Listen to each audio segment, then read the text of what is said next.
Nigeria have, and the problems a lot of some of my friends have. So, for example, what you said, for example, like I work for some American firms with remotely, despite the fact I'm not in Nigeria, but my tax, because I have the W-8 form, is a kind of tax form for contractors. Foreign withholding tax form. Yes, so when you have that, then you can pay a tax of where you declare your jurisdiction. So that's one of the advantages for Nigerians that work abroad and work remotely. But just like you rightly said, that Max story, the guy had to for two US passport, and that's one of the problems. I noticed that when I was with some investment bankers, I realized that a couple of rich Americans were trying to apply for U.S. citizenship just because of tax obligations. And I kept wondering that, is that not something Nigeria can sell? Because if you look at the way the United States tax their citizens, just like you said, whether you're working in Nigeria, whether you're working as long as you're a United States citizen, just like rightly said, we are obligated to pay tax. And I think that tax obligation puts a lot of rich earners away. So I just wanted to... Yeah, that's why on the flip side, if you are in Abia State and you call for this Wahala, they'll send US Marines come and get you. So they are telling you that they'll come and get you, but you have to pay your taxes, and the cavalry will come grab you.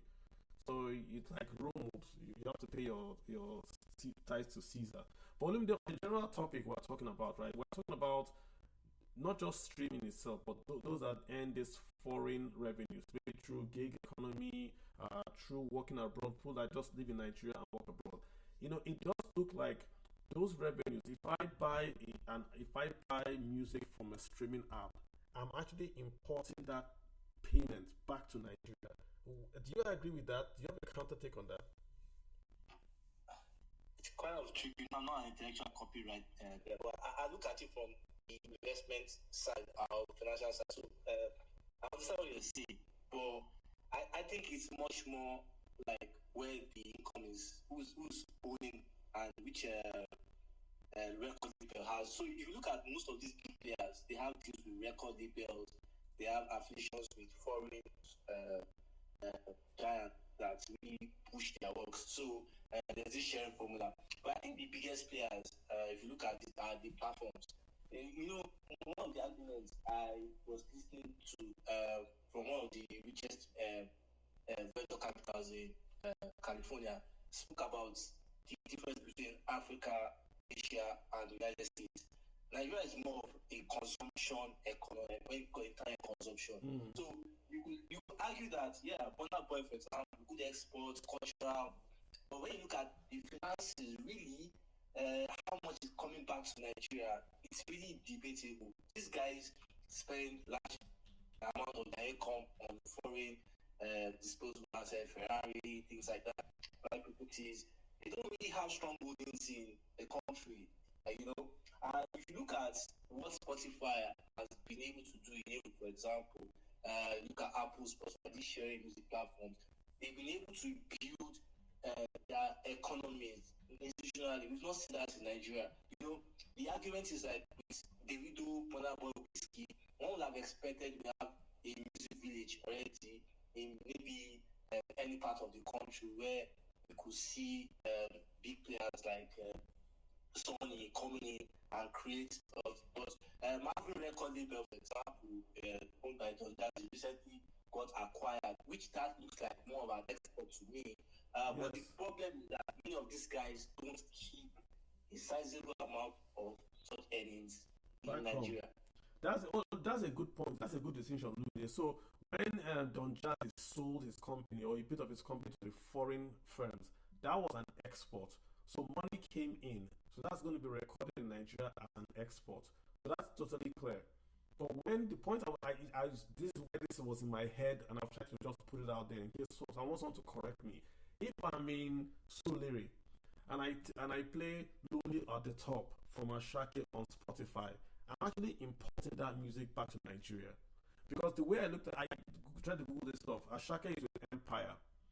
Ashake cost the jam in the recording studio it distributed through Empire. Empire is in Nigeria. They're also in South San Francisco.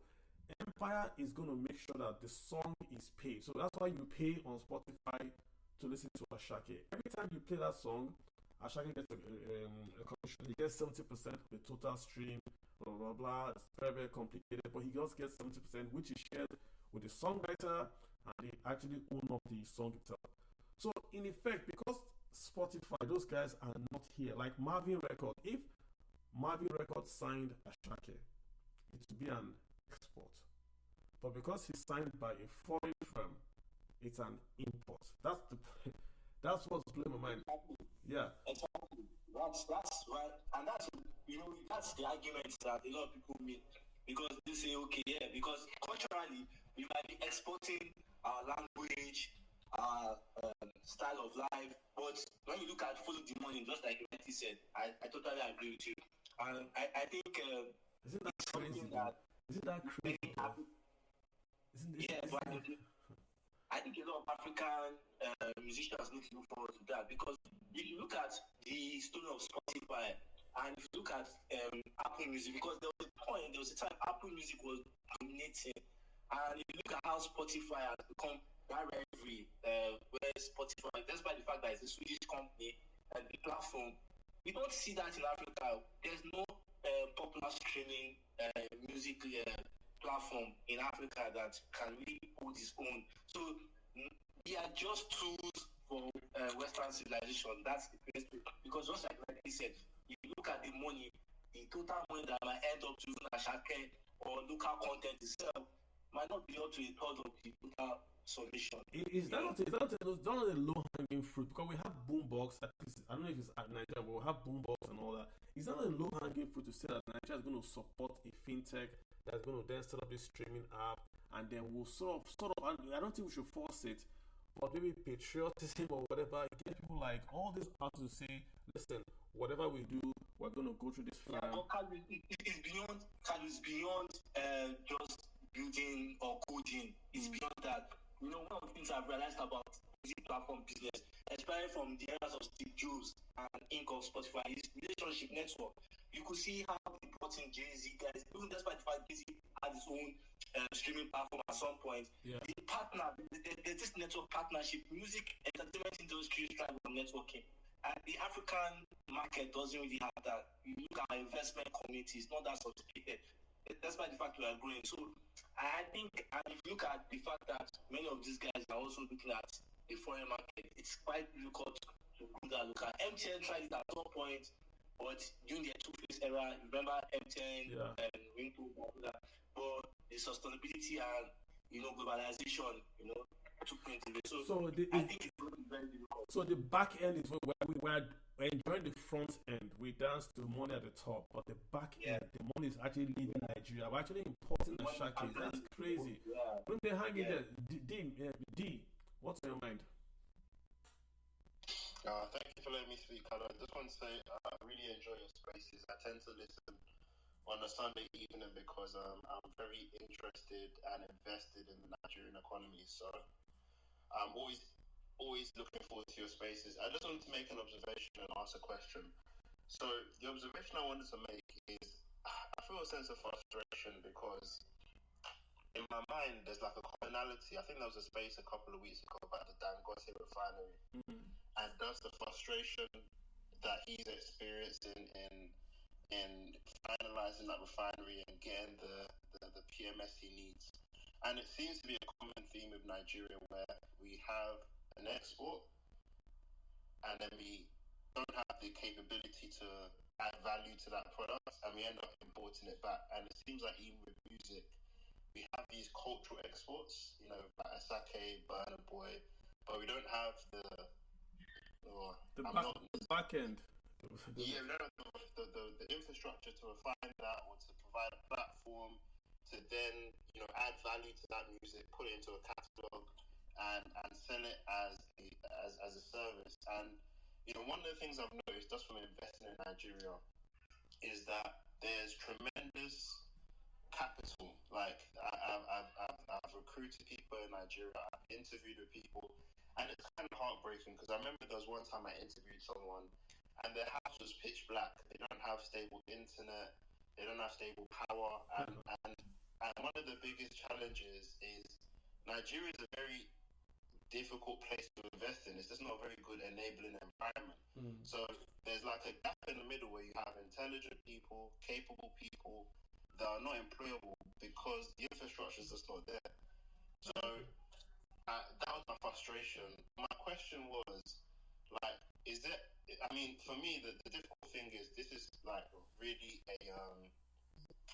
a government issue, right? This is, infrastructure typically is something that government would provide or finance. Is there anything that people in the diaspora or Nigerians can do to bridge this gap? Because it seems like until that enabling environment is provided, it's going to be very difficult to invest in Nigeria and transform those raw materials into value-adding products. One reason why I'm doing this space is just because I want to get it out there. There might be some guys that have the capital, but never thought of that this was an issue. That listen, Ashake and this of these guys have got to go through foreign distribution. We're not trying to go after Sony or Warner Records. Those guys are actually big. The point is, for Nigeria, I think the critical point is the protection of the rights of the artists. That's why Nigeria is failing. That protection of the proprietary rights of the owner of the. That's why Ashake then run out of Nigeria and go abroad because you go to the streets of Nigeria, you see bootleg copies of CDs, movies. We don't respect copyright in Nigeria. You write a book, we're going to send you a DM and say, do you have an e-copy of your book? We're going to ask you for an e-copy of the book, what you took 3 years to write. So we don't have that respect. In South Africa, they are earning more because South Africans buy more original records. Same thing in the abroad. Nobody buys really bootlegs, just maybe at ghetto level. But really, people buy records. So they've got to be revenue growth for Nigeria. Let's do numbers, right? See your numbers. Revenue numbers for Nigeria. This industry as of 2024, $76 million. It's not a lot. This year is projected to do $87 million. This is just streaming alone. Streaming alone. So there's money there. So if you're able to go to this artist and say, there's IT now, there's tech now that you can protect the intellectual property of music, right? And once you can protect it, once they understand, listen, if I record something, it's not going to be played anywhere in Nigeria without me getting revenues. If they start to understand that, then even if it's for Nigeria, then you can distribute songs in Nigeria. Do you know how to think about it, that we're playing a Nigerian song, but we're streaming it from an American platform? Hence, the revenues are going to America. For a Nigerian, this guy could be your neighbor. So that's the one on that one side. On the other part, the private sector is going to be the one to change the country, right? In my view, the government can pass a policy, and the Nigerian government, I'm a bit scared about if they get this information, if they will be smart to say, let's partner and incentivize, than come to say, oh, you must set up office in Surulere. That's what I'm scared about. They need to actually go to this guy and say, listen, why not in Nigeria? Here his reasons. I say, okay, we'll meet you halfway. Come to Nigeria, we'll give you a tax break so that you get more artists who will support you. And that way, if Nigeria does it properly, then we'll become like the way we did Nollywood, then we'll become a template for us to copy. But it's back to this intellectual property right. That's why those guys don't want to release in Nigeria. They can't protect it in Nigeria. It's bootlegged and they lose it. That's actually what's going on. So the legal side, the plumbing has to be done for the fancy things we see on TV and radio to happen. It's just, think about it. All this music we're listening to, we're importing it. Literally, if it's not Marvin Records, the rest are imported, and they're all Nigerians. It doesn't make any sense. Back to DMs. Did you want to say anything? Yeah, no, I pretty much said what I want to say, but my thinking around the government role is not necessarily building the music platforms, but just providing the basic utilities and infrastructure for people with those ideas and aspirations to be able to do that. So I think the intelligence is there, the will is there to do things. I just think what's holding back a lot of Nigerians is just the lack of basic amenities. So I agree, man. If you don't have power, you can't really do much. This is well within the wheelhouse of Bosun, the means of communication. Saying to connect entertainment with IT to generate growth and IGR. This is something Bolaji will get immediately, right? Yeah. Yeah. Yeah, we can. Me and you know that one of the issues you forgot to mention is the ability for Nigeria to consume. Look at the purchasing power of Nigerians. Some of them at the lowest level you can never imagine. And the currency devaluation and the fact that the unemployment is so high, you can't really blame musicians. Also, they're looking for larger scale leverage because if you look at the Asians, for example, particularly South Korea, for example, their local market, their local entertainment market is thriving. Despite the fact that the glamour is in the United States, so they can really localize and sell for the local. You look at Nigeria, look at the past musicians, how they fed those that really stay locally. We lost the good icon. You remember all the things being a journalist to a civil servant to a top entertainer. This is a kind of legend that should have a place in the affairs of the economy, but look at how things have turned out. So you can also argue the fact that consumption in Nigeria is too low because it's not really about business. There are so many business opportunities. You look at Tony, for example. I was arguing with my friends. If you invested in Tony, any of his enterprise, including UP in the past 1 year, you've done better than inflation and devaluation of the Naira. But how many Nigerians can invest 400,000 naira? How many Nigerians can afford a million naira? You look at Heritage Bank liquidation. How many Nigerians kept 5 million in those bank accounts? Less than 1%. So the truth of the matter is that apart from social media, the reality is that the average Nigerian is poor. Wow. Hello. Wow, Yes. that's crazy. Apart from social media, consumption is zero, and you are totally correct. Totally correct. I should. What's on your mind, man?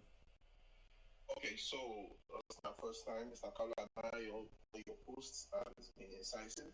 So what I will add is this: I think it's always good to go back to the basics in economics. There's something called comparative advantage. We don't have a comparative advantage because we don't have a structure that supports intellectual property rights follow. We don't have the IT infrastructure to support hosting platforms and streaming it from our local enterprise. Now, this is something I know for a bit. For every time you stream on Spotify, there's a percentage paid to Spotify. But the angle that we have not looked at, and that's where we have a major lacuna on, is the fact that these services run via servers. The servers are run via payment platforms, via gateway exchanges through service providers. Those service providers have a huge role to play in revenue that is usually completely overlooked. There are exchanges that make a ton of money. They are not visible, but they make a ton of money. If Nigeria had, for say, that kind of infrastructure, it would give reference to the fact that, okay, I can host my music via Nigerian music streaming platform, and I'll get my revenue because my intellectual property will be protected. So their services and walk me through. I like the angle you're bringing now. So, like, if I download Flavor in Lagos, right? So, what server is it passing through? It's like, walk me through. NTIG.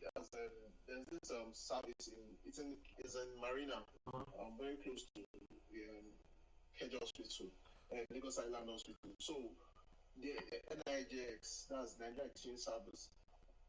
They are the ones that does these general conversions to .com.ng, so that be able to they act as an exchange between Nigerian gateway service servers and exchanges abroad. So there are payments that go to them. There are service charges that go to them. There's this information that goes to them. Who pays it? So the Nigerian guy pays. Is that when I pay them? Okay. Yeah, so MTN does that. So when you buy data and you stream and you look at your data consumption and say, oh, I've used 2 gig. Now there's a payment agreement that goes to breakdown for other services. So whenever we intentionally download music from over there, we're passing it through an exchange. So basically, what we are doing is importing. We're not just paying for the music, we're importing data cost. So I'm paying for that data cost exchange. So hold up, hold up. You're saying that first of all, we're importing the data. Is that what you're saying? We're importing the data. But yes. internet is in Nigeria. Yes. Enter is Nigeria, but we're importing the service. From who? The stored, so the cloud is not stored in Nigeria, it's stored abroad. So whenever you hear cloud, I always tell people it's just your storage device in another system. Wow. You pay for that service to be able to draw it. Okay, so what you're telling me now is that when I play Wizkid, I'm importing the data itself, the cloud, the data, the bandwidth. I do that as well. Then the music itself that comes in, I'm also importing it as well. So when I play Suliri in Suliri, I'm actually importing data cloud and. But this is not right now. Come on, guys, this can't be right. It goes. That's why I said it's always good for us to go back to the economic fundamental basis of comparative advantage. Typically, if you are a large Nigerian producer in the north and you export it down south, the cost you're selling here will be different from the cost you're selling it down south. So basically, that's what we should be looking at. The cost of logistics bringing it down south. If it's cheaper, the price difference wouldn't be much. But if it's expensive, the price won't be much. So whatever Ashake is producing, just look at it this way: by exporting crude music, it's being refined, it's being tweeted, it's being done, and we're importing it back as a refined product. Ashake has lyrics, those are the raw form. He does a music format, it provides it to his external partners, they do the distribution, they pay and collect a service charge. That revenue stays over there. Ashake gets the revenue there. His company has already done all the needed equity to make sure that every funds are in FX, so the domicile in a US-based or Caribbean-based DOM account, which will not have any issues when it comes to tax laws, tax evasion, anything. They will be paying a subsidized amount in terms of tax. So looking at it from that perspective, we're actually purely just exporting raw and importing refined. So we're just consuming the music. Because if you look at South Africa, when I was reading up on this, South Africa has a higher revenue. We do more volume. We have more hits than South Africa, but they have more revenues from their music than Nigeria. That's what you're saying essentially. Yes. So I'll give you a typical example. Amazon has their cloud services in South Africa. Those cloud services reside domicile most of this music that are streamed from Spotify and co. So what do you think happens? Amazon takes a percentage of that payment that comes from that music, but it's in South Africa. I see what you're saying. They have a higher percentage of revenue because they are housing those servers that host those music and they distribute. So Amazon in South Africa will post that revenue in South Africa. Yes, they post that revenue in South Africa. And the distributor that distributes the South African music guy will also post revenues in South Africa. Exactly. But in Nigeria, it's okay. Intellectual property rights is heavily protected there. But in Nigeria, our cloud and music is actually an import. This is crazy. It's actually crazy. It's purely important. So if you look at it as long as whenever I'm trying to analyze anything, I look at it from the raw perspective of comparative advantage. What's the comparative advantage do I have if I export this product? What comparative do I have in re-importing the product back, refined and in a higher value? Typically, it happens across board with all products. If you export to raw, you pay more bringing in the refined format. So that's what we're getting because we don't have the intellectual property mechanisms and structures to support that local content being streamed from here over there. You can't really get so I want to come back to you. I want to come back to you and ask you about how you think we can maybe get Mr. Bolaji, the Minister of Communication. What do you think the role? Because that's what Olumide is saying. What role do you think Nigeria can play specifically? Let me just get Ken and Adam to just chip in real quick. Just hang in there. Yeah, Ken, you want to say something? Yeah, I wanted to say something, and the last speaker has just gotten it out of my mouth, and the only way we can protect this I will take taxes, the corporate taxes for consumption in Nigeria, is to utilize the route of intellectual property rights, like he mentioned, and that's the only way. But that first of all start by strengthening our laws, against copyright and protection, like you mentioned earlier, and these artists they are happy for their musics to even go abroad, because they know the only way they get value in Nigeria is by the shows they do in Nigeria. And I think I even heard one time one of the videos from Burna Boy when he said, the money he makes from Nigeria, is peanuts compared to what, like, he doesn't even make any money in Nigeria. That's what he said. He said he doesn't make money in Nigeria. All of his, revenue comes from abroad. And these artists, Nigerian artists, make their music, their strategy, and the way they create their music, they create it with the intention of capturing these big players from outside Nigeria. And this space is very critical.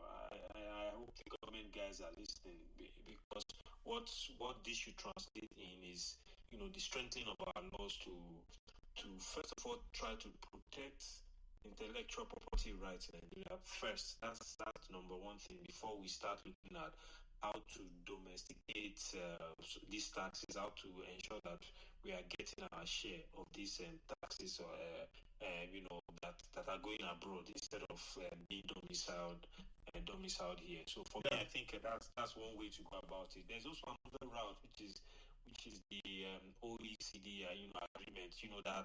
That has a provision for this kind of taxation, where companies are obliged to kind of apportion their revenues to the different countries they are coming from. So in this case, it can work also. But again, this is something that the government must first be willing to do. But to do that, it has to come definitely with laws. If there are no laws, then it will be very difficult to enforce. Yeah, I mean, those guys would never pay. I think it's just an agreement amongst themselves. They would never pay to individual countries unless they have to. Look at Australia and Facebook. I think Australia asked Facebook to pay for news it gets from Australia. They were willing to leave Australia and not pay. I think they feel like once they pay in one country, they will have to pay in another country. So they are very, very adverse to paying, like in separate countries. No, they don't do it. If you look at how those guys pay, they move all your monies to a country that has a low tax base, and they pay from that country. They never come individually and pay, but that's a different matter. Adam, you had something in mind? Go ahead, Adam. Hi, good afternoon. Thank you very much, Kalu. Thank you very much, Kwam.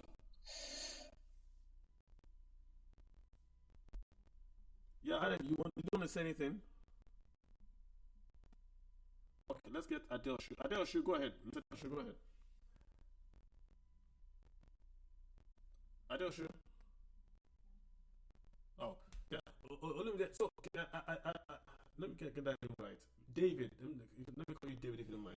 Or you can. Yeah, I should. Yeah. Just what do you think are like concrete in terms of if we say we want to get the government in here, where can they pay directly, and are they going to be beneficial, or just let them just stay away from this? What's the direct way we can get the government to come and just help? Okay, so I'll draw up a case study. I think if I'm correct, some years back, Intel set up a proposal. I think they went out to go about setting up a data center in Lagos. I think they invested about $100 million to set up a data center in Lagos. Initially, I felt, that's a good investment, it's a right investment. And they were future proofing, because there's something very critical to infrastructure when you're dealing with information technology. Data centers are critical for any service you're trying to provide. For any service you're trying to provide, infrastructure is important. Data centers are critical. You cannot have a competitive advantage if you don't have a data center mechanism set up. Now, data centers are expensive. They are in different tiers. They are massively up to their tier 1 all the way to tier 5. And they are rated, they are ISO standards that need to be met before you can set up a data center in an environment. Power related issues, government regulation policies, some of those things play about into that. And for a very factor part, power is critical for any data center. If you want to set up a $300 million data center in any country, you have to look at your investment security. It takes down into a whole lot of other things. So, more critically, where the government can come in, it's not just the policy, it's the security of investment. These guys that are going to set up these data centers are going to need to look at, okay, I'm investing $300 million, and my revenue in this business will be upward of $3 billion. Yeah, I know a $3 billion investment in the next revenue in the next 4 5 years is going to be massive for any country. But if there's not going to be any standing agreement that will ensure that my business setting up here will remain standing for the next 10 to 20 years, it's going to be difficult for any company to invest that amount of money in the country. It's going to be very difficult. So are you saying physical security like police? Are you saying like legal security like rule of law, contracts? Yes, contractual agreements that are upheld are very critical for any setup, for any important business to come into a country. You have to have the idea that if there's any breach of contract, they can be able to hold the government accountable, and there will be quick resolution to those issues, or there will be quick attention paid to those issues. We've had too many scenarios of other companies leaving the country because of comparative advantage and they lost. Yeah. In having that company residing in the country. Yeah. So if you're going to set up a data center, that company has to look at it like, oh, I'm not going to be generating my own power. I'm going to be getting power from the country 24 hours every day, uninterrupted. We don't have that. We really don't have that support here. I know we entered a data center in Lagos, and they are completely running on independent power supply. They are not dependent. So that also factors into the cost of providing services locally for themselves. Which makes it cheaper for them to just go to South Africa. It's cheaper. To even go to South Africa or Ghana. That's why Microsoft moved to Ghana, because economy-wise, policy-wise, everything was in alignment with them running their business in Ghana, not in Nigeria. Had nothing to do with the fact that there was somebody at the head of the presidency that was running them. Had everything to do with policy and integral development of the business within the country. Wow. There was no ground support for their business. So if you look at those things, it's all coming. So those are the yards. Yeah, so those are the yards that indexes companies look at. When they do economic forecast, they say, okay, how much my business is going to make in this country? And they look at the economic climate changing, but they notice the policy remains not a problem, they will stay. But when they notice there's a direct proportional change in economic incentives for them to stay, and they realize that policies are in cycles in the country. Every 2-3 years, there's a cycle change in policy. It's very unstable. Yeah. Markets don't like policy volatility. Any market usually causes a downcast. There are too many examples of it. Let's bring the tax guy in here. Mr. Deosho, hi, how you doing? Have you listened to us talk about we're just using Spotify as Shake to talk about transfer pricing, about how we can get those revenues, because we're enjoying the service in Nigeria, but I think the revenues are going outside Nigeria. What's your take? Mr. Adeosho. Okay, let me have you come here. Mr. Enna. Okay, yeah. Adeosho, I couldn't, okay, only why you saying anything, I couldn't hear Adeosho, and I was getting Enna. It's just like this kids making business. I also wanted to bring it up to you. It's popular. Now, what do you think is making more money? Instagram, United States, skit making by Nigeria. I think it's the United States, because the platform where skit making YouTube, it's a platform. You could say, yes, it's generating income for these guys, and these guys can support spending. But if you look at the real winners, and that was what the former senior chief complained about, that the type of internet economy Nigerians are running is consumption, not productivity. You look at the way they position the music industry, for example. If you look at, we are the consumption end. Previous speakers have spoken about tax, and they spoke about the infrastructure. A country that cannot have one functional local government with steady water supply, you want to trust them with cloud computing? You saw how long it took Amazon to invest in AWS. You saw the likes of Azure, Microsoft. So these things are not just gigantic investments. They take a lot of research and quality personnel. So for me, I think it's building castles in here. I think for me, the best way is for us to start with the easiest part: sport consumption. How do we sport consumption? Increase business activity, reward efficiency in those systems. For me, I think music for Nigeria is not something. In fact, if I was the president, I would not even give technology. It might sound popular. I might not give technology the priority right now. We are facing all debts. We are facing poverty at the highest level in humanity. We are also having the number of kids out of school at record level. So the quality of life and I think that for me, Kalu, is where I'm looking at. All right. I don't know if someone's mic is on. Let me see. I missed Mr. Eric. Hold on. I'm going to mute. Mr. Eric, your mic is on, so I muted you, right? I mean, so essentially what we're saying is this, right? This so-called success of the Nigerian music industry is literally and figuratively audio. It's audio because it's great. We've blown up. We have our artists abroad. We're speaking Afrobeat. We're dressing in Nigerian clothes, but the actual money, the Naira and Kobo is really not what we're missing. And I think once we can get that in here, I think we win all across. Mr. Enna, how you doing? You've got the floor, Mr. Enna. How you doing? John 1:5. The Bible says light shineth and darkness cannot comprehend. You know, if you look with the age of globalization, privatization, digitalization, I think we should understand what these industries basically are and understand the global positioning vis-a-vis optics.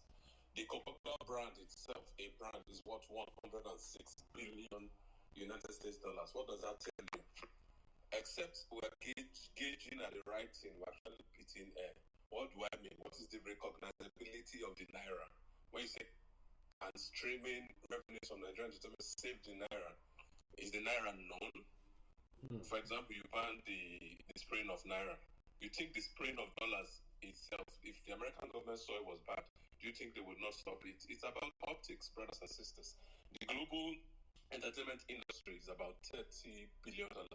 But the global entertainment industry is more important to the US, maybe than even the military establishment. They spend about $900 billion annually because it's about optics, it's about image, it's about branding. So when you say, okay, you have Nigerian movies on Netflix, what is the recognizability of the Naira? Does the Naira need to be saved? What is the long-term strategic outlook of the country? Do we need to save the Naira? We might not need to save the Naira.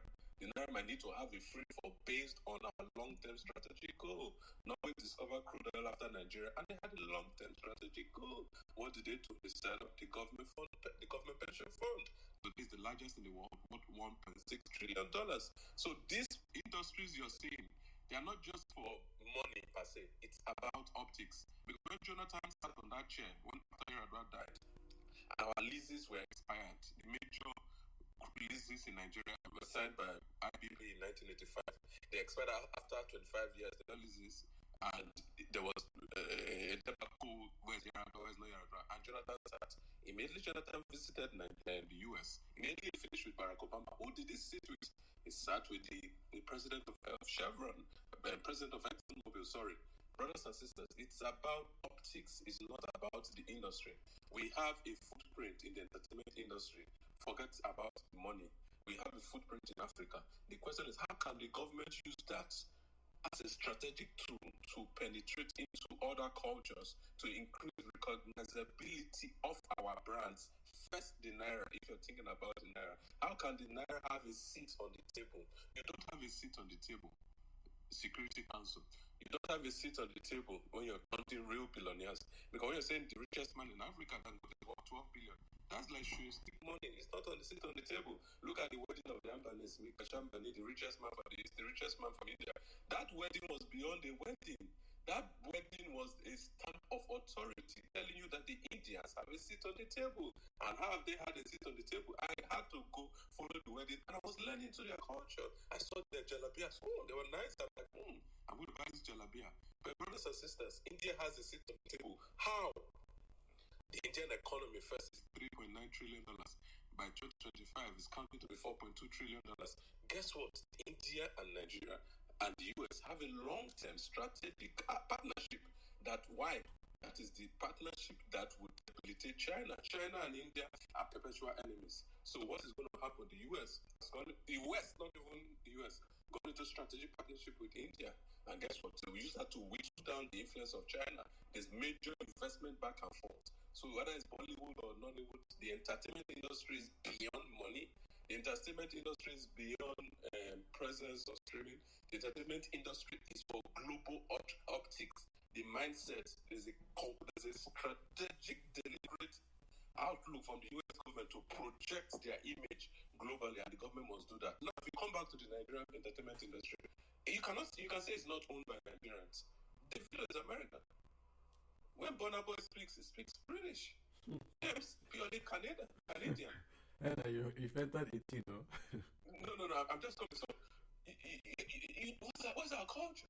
The Indians have kept their culture. The Hindus have 330 million gods. Mikachambani is Hindu. You saw the wedding. But we're saying, no, religion, go to the West. No, it's the culture that will give you a seat on the table. The Asian tigers, China, India, Indonesia, Singapore, those countries have the best safest culture in the world. So how can we depict and wash away what is the very essence of our distinctiveness, the very essence of our brand, what our brand dictates, without a long-term strategic outlook? Completely agree. Yeah, completely agree. So in essence, so talking about the Naira, which you might not need to save based on your strategic outlook, you want to make it an export economy. The question is, do we really truly have an entertainment industry? And the question is, the West has perfected the art through globalization, privatization, and digitalization to come in and leverage as any of your industry is going from introduction to growth to maturity to decline. They would sit back, watch your industry grow. The Igbo boys built the local, PwC says the local movie and motion picture worth about $1.8 billion. Guess what? The Igbo boys built it at the building stage, introduction. When it was at the maturity where you make the most money, the West will come with technology and leverage upon it. So unless you understand that there's a cycle in all of it, just like the agricultural produce, where the middlemen, just like the crude oil processing, except you have that strategic outlook, first is about our optics, our brands. Let's introduce our Naira to the world. Let's introduce our brands to the world. Let's introduce our culture to the world. But beyond that, let's go have strategic partnerships. We don't even have a partnership with your neighbor, Niger. How can you sleep at night? You don't even have a seat on the table with the global military nuclear power. You don't exist in the global affairs of things. Decisions to be taken on your head. So coming back home, the question is, what must the government do? The government must decide first, what will Nigeria be known for? We're known for nothing. India is known for IT. The US is known for defense. Every country has its distinct capability. Singapore is known for maritime. So we don't have a brand for ourselves. When I think sports, or when I think medicine, or when I think defense, I'm thinking Nigeria. There's none of that. Two, amongst those industries, we must choose. We cannot pursue everything. You invest a little. It's like pouring water in 60 cups. You will make an impact. We need to choose 2 or 3 industries and say, on these 3 or 2 industries, on a long-term strategic plan, like Norway did, we're going to carve an image for ourselves in the next 20 years. And based on that, you will now have strategic partnership with at least a minimum of a 1 nuclear power. Based on that, you can enter and have a seat through the back door in the room where decisions are made. Love it. Because in conclusion, an industry is only as effective as the global powers decide to invest money in that.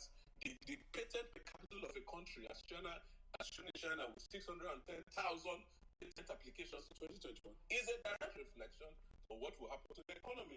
So if you've not invested in a sector which you don't already have a distinctive capability, which you cannot develop over time, how are you going to catch up? You'll just be pitching water in the air. We'll just be talking in the air. But just to be clear, right? The music, you agree that there should be a more long-term strategic use of the music, quote unquote, asset Nigeria has, tied into a long-term planning and get those outcomes down the line. You agree now that it's more or less the optics.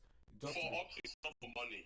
Because if you pursue the money, you will miss the substance. Africa has been pursuing money. You go to China to borrow money. You go to IMF to borrow money. You go to World Bank to borrow money. The Bible says in Proverbs 6, all and learn from the art, you sluggard. So until we take the thinking cap of the nuclear powers, until we see that when Modi of India visits US, go Google now, go see where he visits. He visits Texas A&M. He visits Facebook. He visits Instagram. Your guys come to the US. Where do they go? United Nations General Assembly. Where do they go? The hospital. Nobody's going to take you serious because you're not even planning for the future. And how can you catch up? There's already a gap, technological gap, and you don't have the base. So let's focus first the brand, through the optics, introduce the Naira to the world, introduce our brands through the back door on Netflix deliberately, have a presence, invest in one or two sectors, we pursue too many things. You can pursue agri. We can open our floodgates for agri, but let's hold the technology part of it. You can open your floodgates for any industry, but hold the cash cow of that industry. I'll be positioned to be able to leverage upon it. What did the US do? Finally, in conclusion, was the US really oil and gas? Yes, maybe no in conclusion. But what did they do? They watched. Okay, they have shale gas. They watched when will the prices tank peak at over $100. They watched 2008 to 13. What did they do? They funded a shale gas. By 2013, the US was the largest producers of crude oil. Once that time left, what did they do? They washed their hands again. They went back to the back burner. So, do they want to be the largest producers? Not really. But if the time came, based on long-term strategic thinking, based on the global variants and realities, they plugged in. There's no direction, Carlo. There's no direction. And Africa is waiting for you to give direction. Well done. Yeah, excellent as usual, Eno. Thanks for that. I appreciate that. Well taken. I completely agree. Can I add to what he said? So, go ahead. Okay, so he has struck on something very fundamental. It goes far beyond what I comprehended or even suggested. He's talking about for me, he has just enlightened us in the bigger picture of what is at play. Yeah. And I tie it back to the fact that, number one, we have to have comparative advantage that no one can take from you so easily. That comparative advantage gives you a footing in the door to say this is where you can stand and this is where you can bring to the table, and that table will respect what you bring. Yeah, I completely agree with him. Yeah. The Bible says, seeth a man diligent in his works. It says, stand before kings and not mere men. Nigeria is a mere country as it stands. We have mere products. So we have mere relevance. I think some time ago, maybe it was yesterday, I saw a tweet by someone showing some guys in Kano who are making USB cables. Now they now make USB cables in Kano, and I was very impressed. Very impressed. And I cast my mind back. Those machines they got, also machines they can produce USB cables. Those machines were available in China roughly 20 years ago. Were already mass produced in China, in Shenzhen region, and were already in use. This is 2024. Nigeria is just getting to locally. Yeah. So I imagine that those guys themselves now, the revenue stream they will get will be massive because they can actually produce the product instead of importing the finished products. They are thinking of the products. Yeah, not replacing labor. Yeah. I saw that. I saw that picture. So my whole point is that comparative advantage. As long as we don't take it serious as a country, we don't take it serious as a business, as an advantage, you can never sit on the king's table. All right, guys, you guys are sounding prophetic, but I mean, I totally agree with what both of you are saying. I think, but the part I liked what he was saying was that we got to say what we want to use this music asset that we have for. We have no names, Davido. Okay, what are we doing with him? We have to be a bit more strategic, think long term, and say we want to achieve maybe his cotton export, and then we tie whatever Davido is wearing to our cotton exports.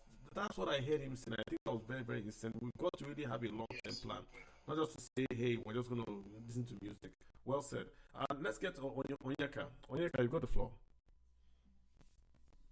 Yeah, thank you so much.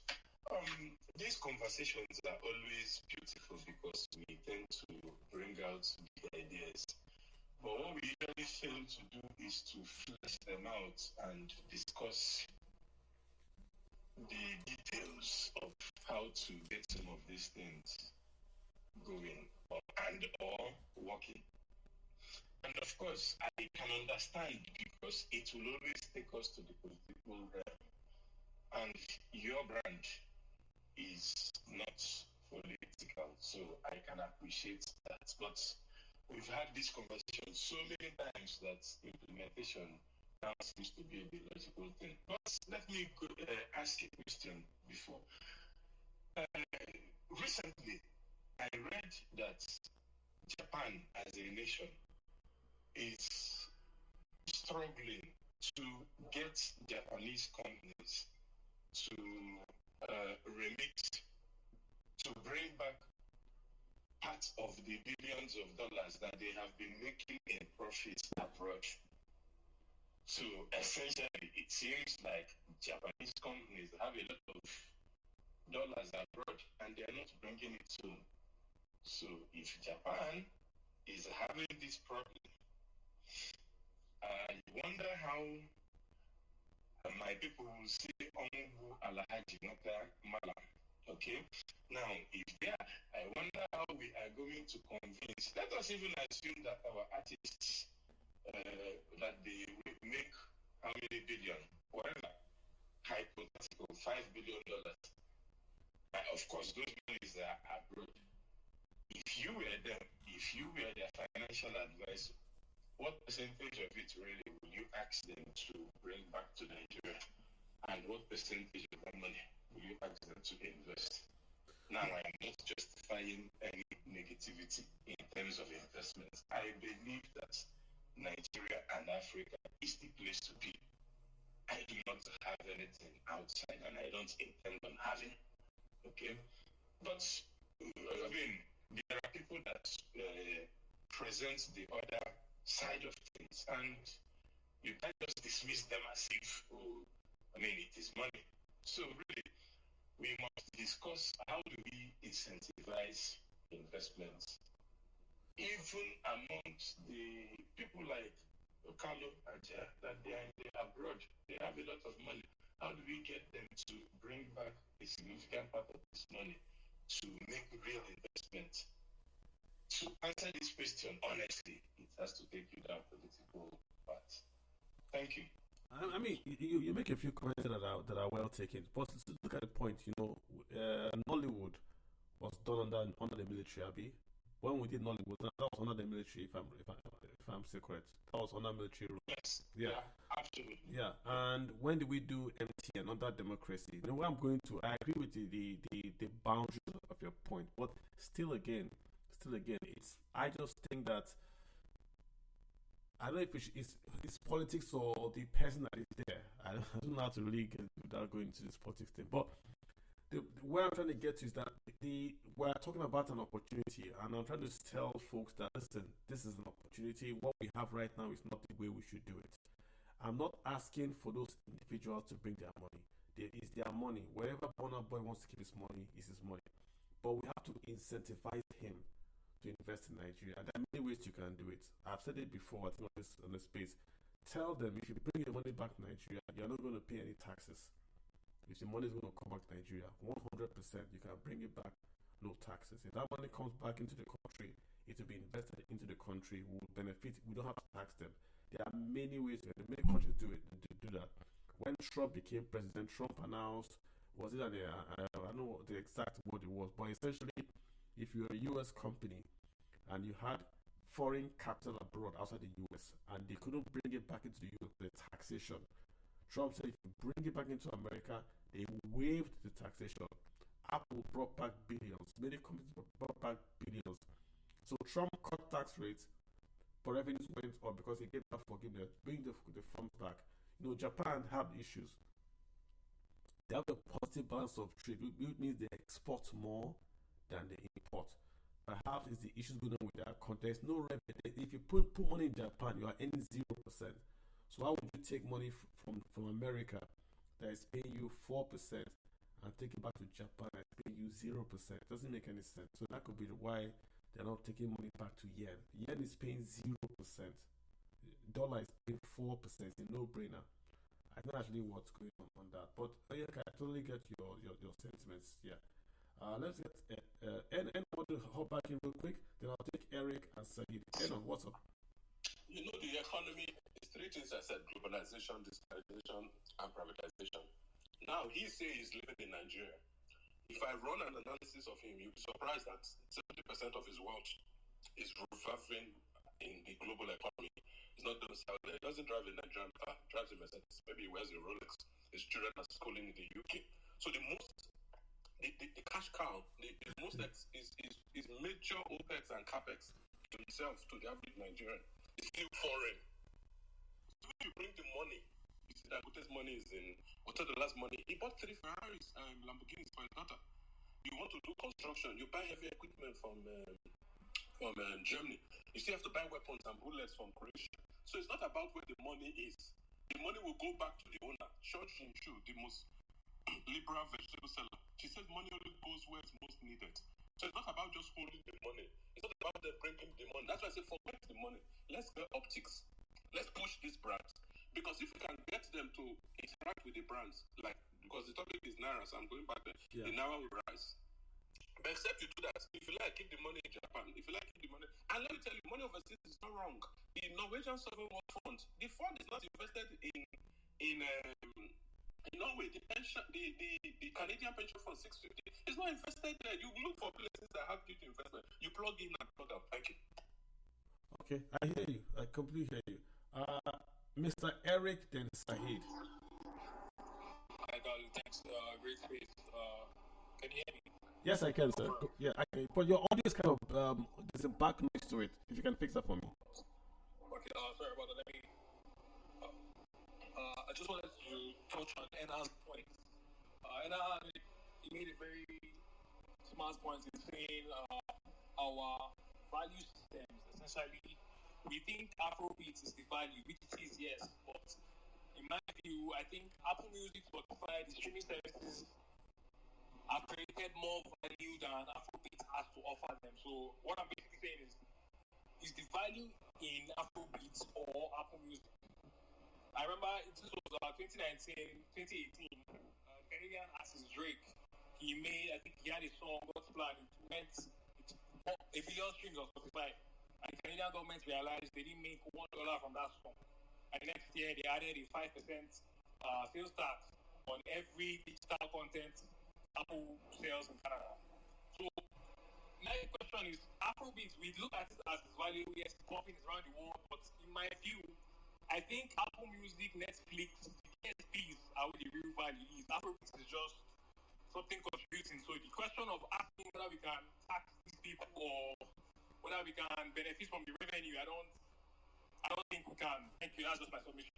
Oh, no, at the very beginning, that's the whole idea of the space. We said the DSPs. That's what we're talking about. We're talking about that. Ashake's music is basically that's where it is. Those guys distribute the records and receive the royalties back and distribute to Ashake. So what we're saying is there a way that the government can incentivize them to set up base in Nigeria as tax entities? That was the whole how we started off, right? So that if they're in Nigeria as tax entities based on incentives, then we can get a share of the revenue that they do earn from the music that they then distribute to other parties. That's what we're not really concerned with Ashake and the other Nigerian artists. We're concerned with the companies that manage the distribution of their music and receive royalties that they then give back to Nigerian guys. We want to be at that very, very small funnel and say, hey, just because the guys are Nigerians and because the content is from Nigeria, we want to be able to have put our toe in the water, or more or less, if that makes any sense. Okay, Sahid, you got the floor, Sahid. Okay, thank you very much, Kalu, and the people on the speaker and listener session. Thank you very much for giving me this opportunity. Yes, I'll look at the technology part. Yes, in terms of data center, we have data centers. All the telco in Nigeria, they have. I actually worked there before I moved out. So they have data centers. Then there is independent data centers in Nigeria as well, which I know. I think I can mention up to like 3 of them that are independent of the telco. So I think what is missing, the missing link is just the platform that can compete with Spotify. So, and I remember Nine Mobile, before they start having issue, they came up with a music streaming platform, which they call Nine. I forgot the name they call it, which they are using to promote the upcoming artists. It's a music streaming platform, which was doing well at that time, but their focus was just on the upcoming artists. So what Nigeria needs to invest on, it might not even be president, government, it might be any entrepreneurs that love music and want to put his money in music, to be able to come up with a platform that will be able to distribute this music to Nigeria audience, both locally and abroad, so that not really competing with Apple Music and the rest, but creating a niche in which you will be able to make a partnership with the telecom operator in Nigeria, and the data for streaming those music will be cheaper. So that will be an attraction for Nigerians users that want to listen to that music to make use of your own platform. And doing that, we'll be able to earn the money in Naira for the people that are in Nigeria, and the tax goes to the Nigerian government. Then why you should also be able to distribute the music abroad, and you can now incentivize all those Spotify and the rest that are appealing to the Nigeria abroad, or you make the same platform to be able to available, because the major problem of making your platform available abroad is the DCN, where you need a distribution network. Because like for example, if you look at YouTube have server in all the telcos, in the data center of telcos in Nigeria. So when you are streaming YouTube, you see that it's very fast, it's more efficient than just going to a site to try to stream a video, because they have a redundant server in Nigeria. Any video that is released for the first time, downloaded to that server in Nigeria, any other person that want to stream it is not coming from my land again. It's coming directly from the data center of that network, which make it more efficient, and people will be able to enjoy it with little buffering and the rest. So that kind of things is what we need to invest in. And once we are able to do that as well, which is not a rocket science, it's something that it's just that for me, you don't see people that really have interest in it. If we can have people that have interest, even apart from government, the government can incentivize it, maybe to, as Carlo said, bring pursuing. If there's a way they can incentivize it, they can do that to help them with the some finances in order to be able to build that kind of platform. I think we'll be able to make the best out of it. So as terms of infrastructure, the existing telco infrastructure can support us. So we should not underrate ourselves in that area. Do we have developers that can build this? Yes, I know. We have some developers that are good, that will be able to give us a platform that as good as Spotify. So it's just to get people a big entrepreneur and be able to put money on ground and be able to put that platform in place. I think that's where the challenges are coming from, because most of the Nigerian artists, it's not that they don't love to put their content in Nigeria, but the reason is, would they be able to make the money? That's the reason why they are going abroad. But if you look at the movie industry now, they are using Nigeria cinemas. That means they believe in Nigerians. Thank you. Yeah, Sahid, I want to follow up on the question. You are saying that part of the incentive was that if the government could partner with data centers and offer the stream at a lower cost, that would then incentivize the Spotify guys to partner with the local quote-unquote streaming guys. That also means I got that correct. Sahid. No, I'm not talking about Spotify. Spotify have done that. Hello? Yeah, I think Spotify you have done that already. Most of Nigeria telco. Yeah. So I'm talking about indigenous platform. Okay. Indigenous platform built by Nigeria. Okay. Can go through that. Okay, so you are saying okay. So you are saying that the local Nigerian platform should be given a way to get that data faster and cheaper, so that way Nigerians can stream on them and it's cheaper than Yes, okay. yes. That would make sense because that way it will no longer be this import, it will be a local, it will be export more or less. Yes. It will be an export. Okay, good point. I just want to make sure I got that. I got you clear on that. I wanted to sorry, Takala, I wanted to add. So I do understand that there are cache services provided directly with telcos, Me One and MTN data center because they have direct fiber channel running from the sea to their data centers. But like I said, we don't have that infrastructure to support large data consumption. Those are cache servers. In Amazon Web Services, we call them regional servers. We call them cache servers because they just store the files, not necessarily the intellectual property for those things. They don't house them, they don't have the facilities to fully stream them from them. So I'll give you an example. So whenever you upload to YouTube, it doesn't go to YouTube cache in data center. That's why it usually takes a lot of data to push uploads. It goes through the MTN data center and catch it first in the regional cache centers, whatever data cloud services they are YouTube is using. So what they end up doing is from that region they share the data to each cache region, and that's based on demand of the file or whatever, specifically the demand of the file. So they base that on when they push the cache files to. I'm getting too technical.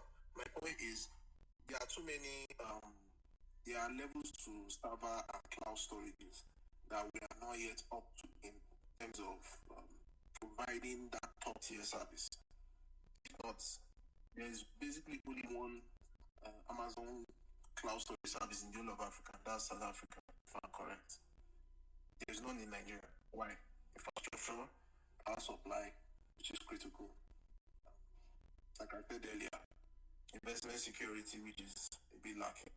So these are non-negotiables for any investment, any infrastructure that wants to support development, local content development, or local content hosting. And one other area, I think it's a bit of diversion, but one other area that we've not looked at is cloud storage as a service. It's a technical aspect, but that's basically one of the major leverage points US and European countries have. They have storage as a service. We don't have storage as a service. We have storage we just use. We're end users, we're consumers to a large extent. It still ties back to the point of whenever you upload music, it doesn't stay residing in the no. It goes out. We're consuming. We're still consuming. So I think that's my take on it. All right, cool. I appreciate that. Let me get Aina. Aina, yeah. Hey, how you doing? I'm fine. Please go ahead. I know. Please, no, it's alright. Please, I want to ask a question. Taking us away from streaming revenues, taking us away from our topic, but still has to do with FX. Can I go ahead? Please go ahead. Yes. Okay. Thank you very much. So basically, so 2 weeks ago, thereabouts, one of the presidential aides came out to say that the president gave a directive stating that we in Nigeria basically don't have to deal. Okay, I'm not saying this word for word, just like an idea. I'm just like I heard it and I'm just reporting, and so I want to hear your take on it. So basically, what the directive was is in Nigeria we're not going to be dealing when we have to deal with oil. Basically, we don't have to deal in the dollar. So he was stating that currently why we have so much demand for dollar, why we are not like giving anything. So that's why our Naira keeps on going up. That's why the dollar keeps on going up and the Naira keeps on falling.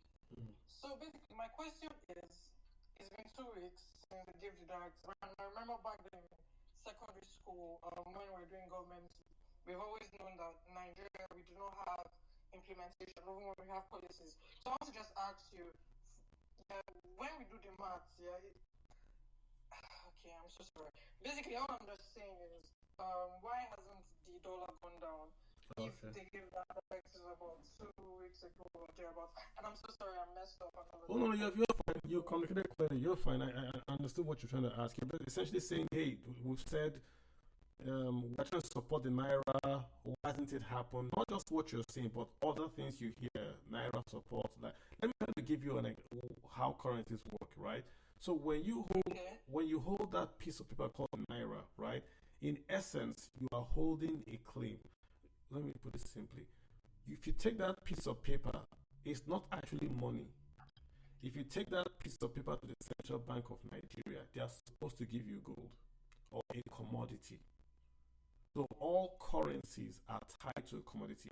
If you look at the dollar bill in the 1970s, it will say if you take the dollar bill to the American vault, they will give you that weight in gold. If you look at the Naira currency in the 1960s, you will see there you can take this Naira note and you get the weight in gold. The point is this: currencies are tied to something. Either it's gold, either it's a cassava, either it's crude oil. It's tied to something, right? When you export, right, you are getting more of the other country's treasure. So the value of your own current treasure rises up. So your currency rises up.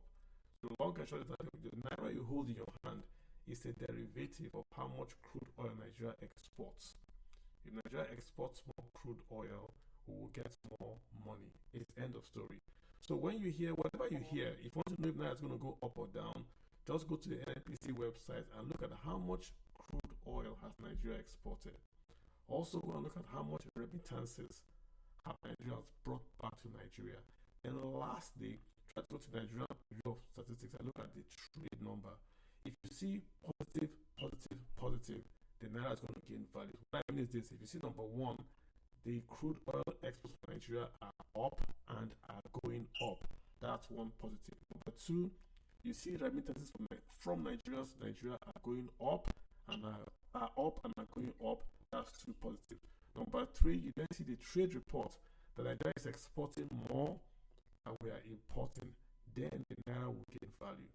If you don't see all these three at green, the Naira won't gain value. That's why when you saw in the year when the Naira was gaining value, why selling too much crude oil, remittances were not going up, so the Naira was just going up artificially to still come back down. So all those three, they have a flash green. The flash green on the export, flash green on remittances, flash green on crude oil exports, your Naira will gain value. Notice I didn't say flash green on non-oil exports. Why? Because we don't export enough cocoa and the rest to be consequential. We have very, very little non-oil exports. The bulk of our non-oil exports is urea from Dangote, and I term that as fossil fuels. It's not non-oil. It's fossil fuels from Dangote. It's our largest non-oil export. So I still put it as oil. So if those three flash green, then you're good. If it doesn't flash, also if it's too green, you're not good. It has to be all three at the minimum. Yeah. Okay. Okay. Thank you very much. Thank you. You're Thank welcome. you very much. Okay. And I wanted to jump in. Yeah, basically, sisters, demand and supply. So, and as the economy is crashing, as people are not happy with the invariability in the dollar, a lot of people are changing their monies into dollars and escaping away their money because they don't want their wealth to be cut off. Because you heard Dangote saying his friend is laughing at him because he told him to cut his money away. So demand and supply. Let's say it's political season. The corruption index of that government too would matter because if when they get allocation, end of the month, they change out the money to dollars, preparing for the next election.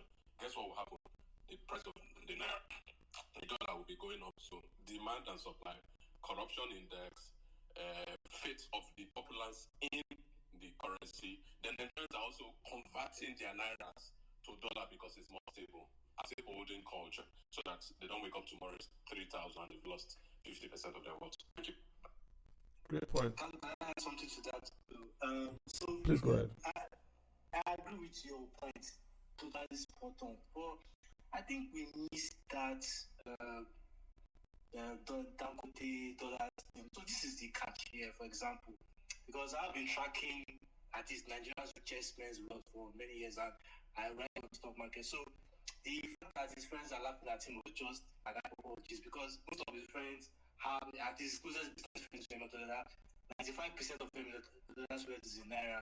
Dangote is 99% I get it, liquidity. The problem I think with the FX, all it is actually is, I want to use the right word, but the best way to describe is capital control. So, for example, if you look at both Japan and China, I like the fact that you explained the Japan scenario, because people thought Japan had a problem bringing their money. No, the US is very liquid, and there's so much liquidity in that FX market. So the problem is advantage. Japan will not want to bring that size to their economy, knowing it's not going to pay interest and give it the advantage of its export progress. So if you look at the case in Nigeria, for example, I think the major issue here is we have leakages. You spoke about the productivity side. We also have leakages. I did some studies with, and I think Business Day amplified it. If you look at the types of FAC allocation in the last 9 months, anytime within a week, the fact, just look at the data, the Naira loses at least 20 Naira.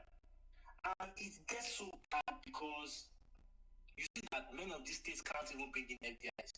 So when people even say people are changing, the truth of the matter is that if it was just about changing money with retail, the CBN can value that, because Nigeria is not really a wealth-generating machine. So the CBN, but the problem is that the political misappropriation of funds, the political progress for luxury items, these guys take business class, these guys wear Richard Mille, these guys buy properties in the US, Dubai. It's a problem.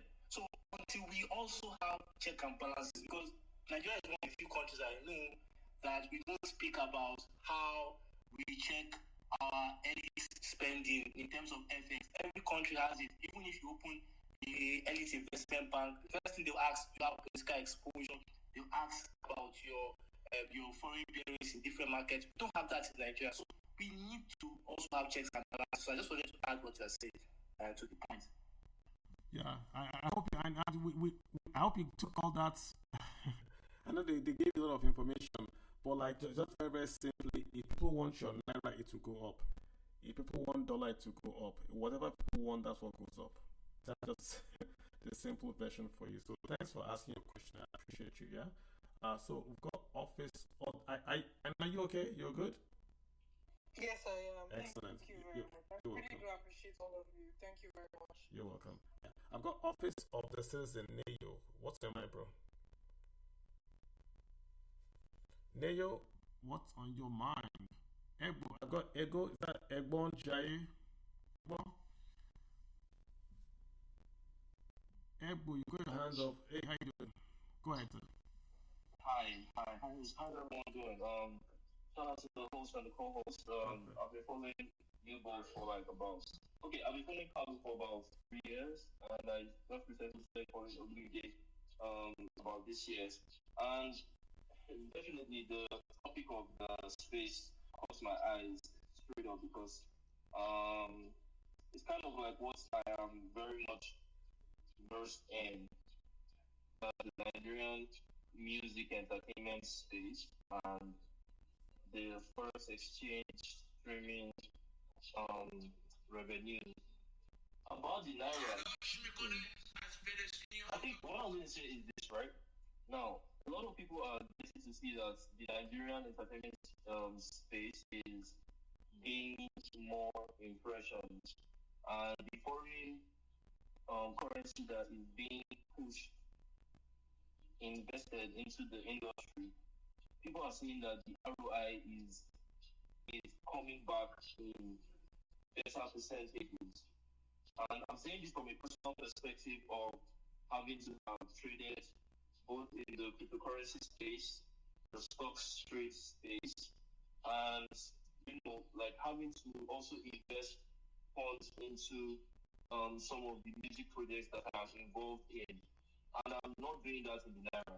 I'm doing that in another currency, because I feel like the Naira has really messed up a lot of stability and security, right? When it comes to investment that are being what's the word?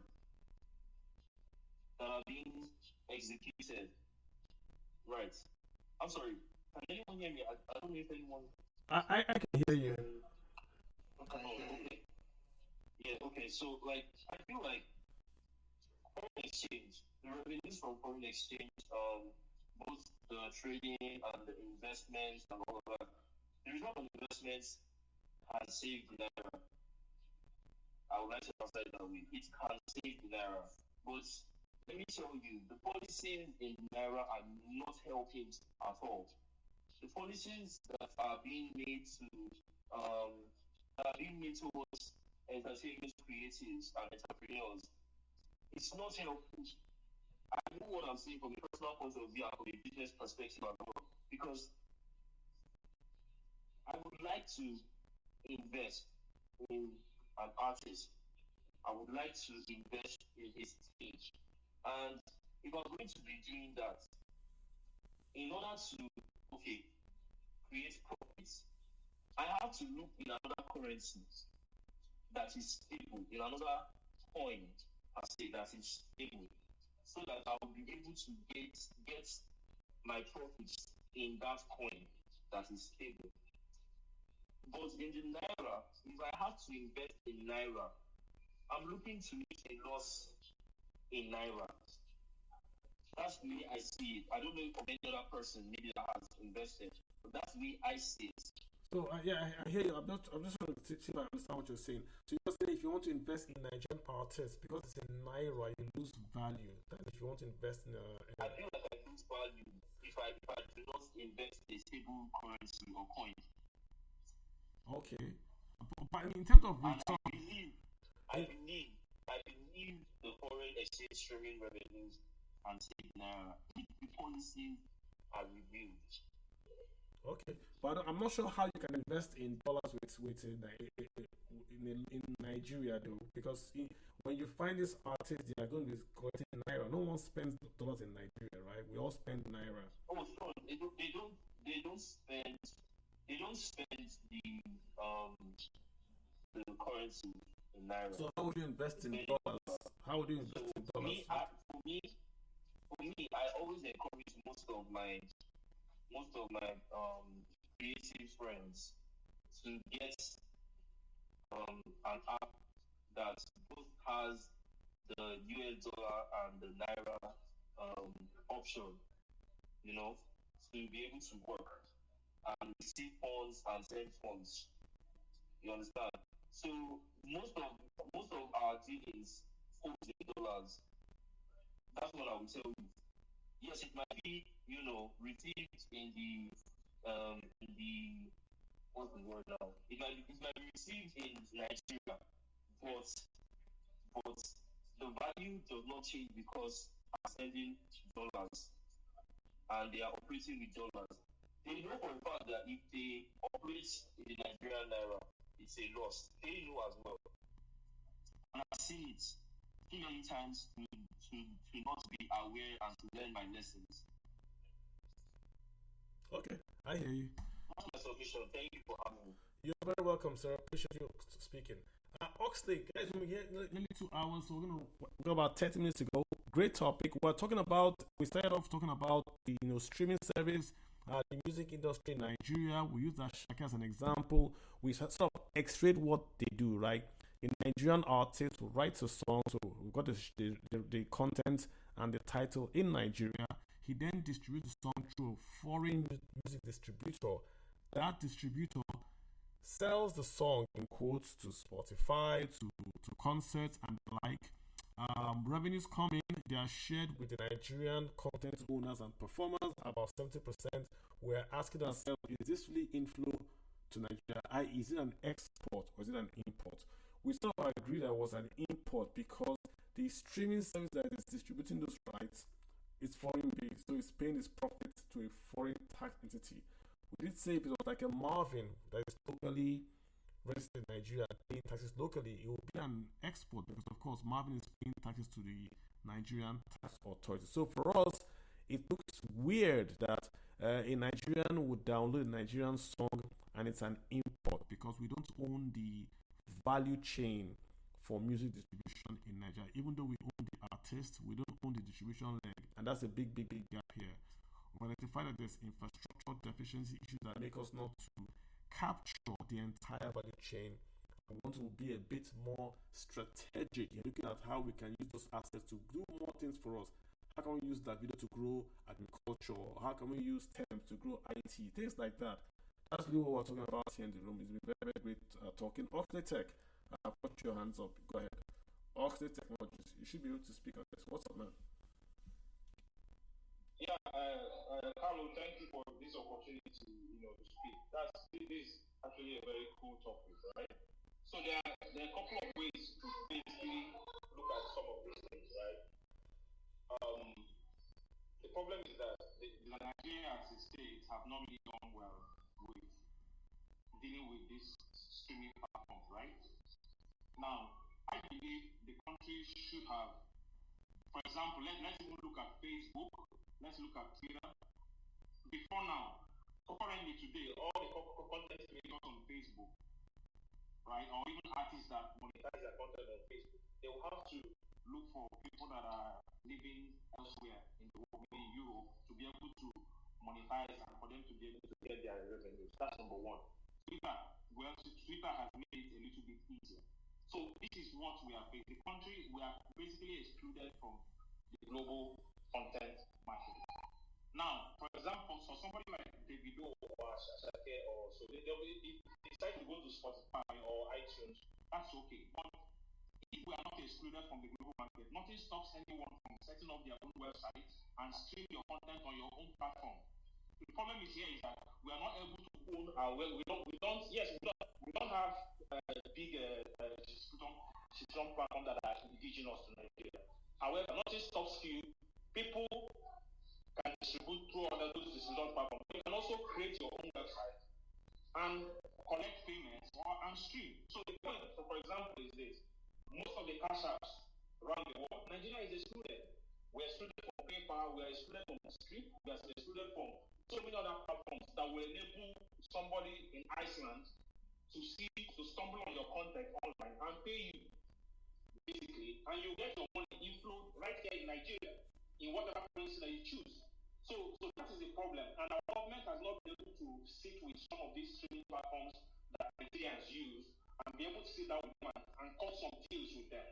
You have to cut these deals. You cut deals with Facebook. Once you cut deals with Facebook, Facebook will open their content platform so that Nigerians will be able to get their monies in Naira, create content creators. I'm not necessarily looking for some of these people in the UK, you see some of our content creators, there is one white lady in Australia that is helping them to post their content so that they can monetize. So our country should be able to, our tax authority, FIRS and co, should be able to sit with this platform and say, hey, let's discuss. Do you want to come and register in Nigeria? You register here, you get a tax identification number, and you do all the paperwork such that once you can be indigenous.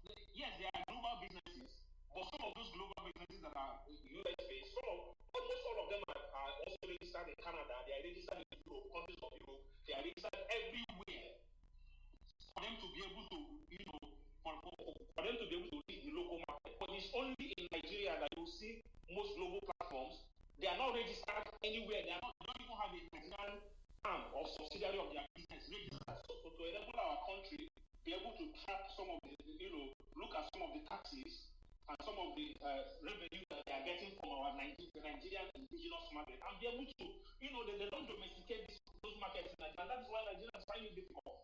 Many years ago, First Bank tried to integrate with PayPal. There was that phrase, First Bank PayPal. It failed. CBN didn't also fail. The PayPal thing, the PayPal Nigeria is useless. You can only do, you can only do, payments. You can't do receipt. You can't do anything. You can't do pay. So let me just say if I'm following you. So what you're saying is that South Africa, PayPal so much. Yes.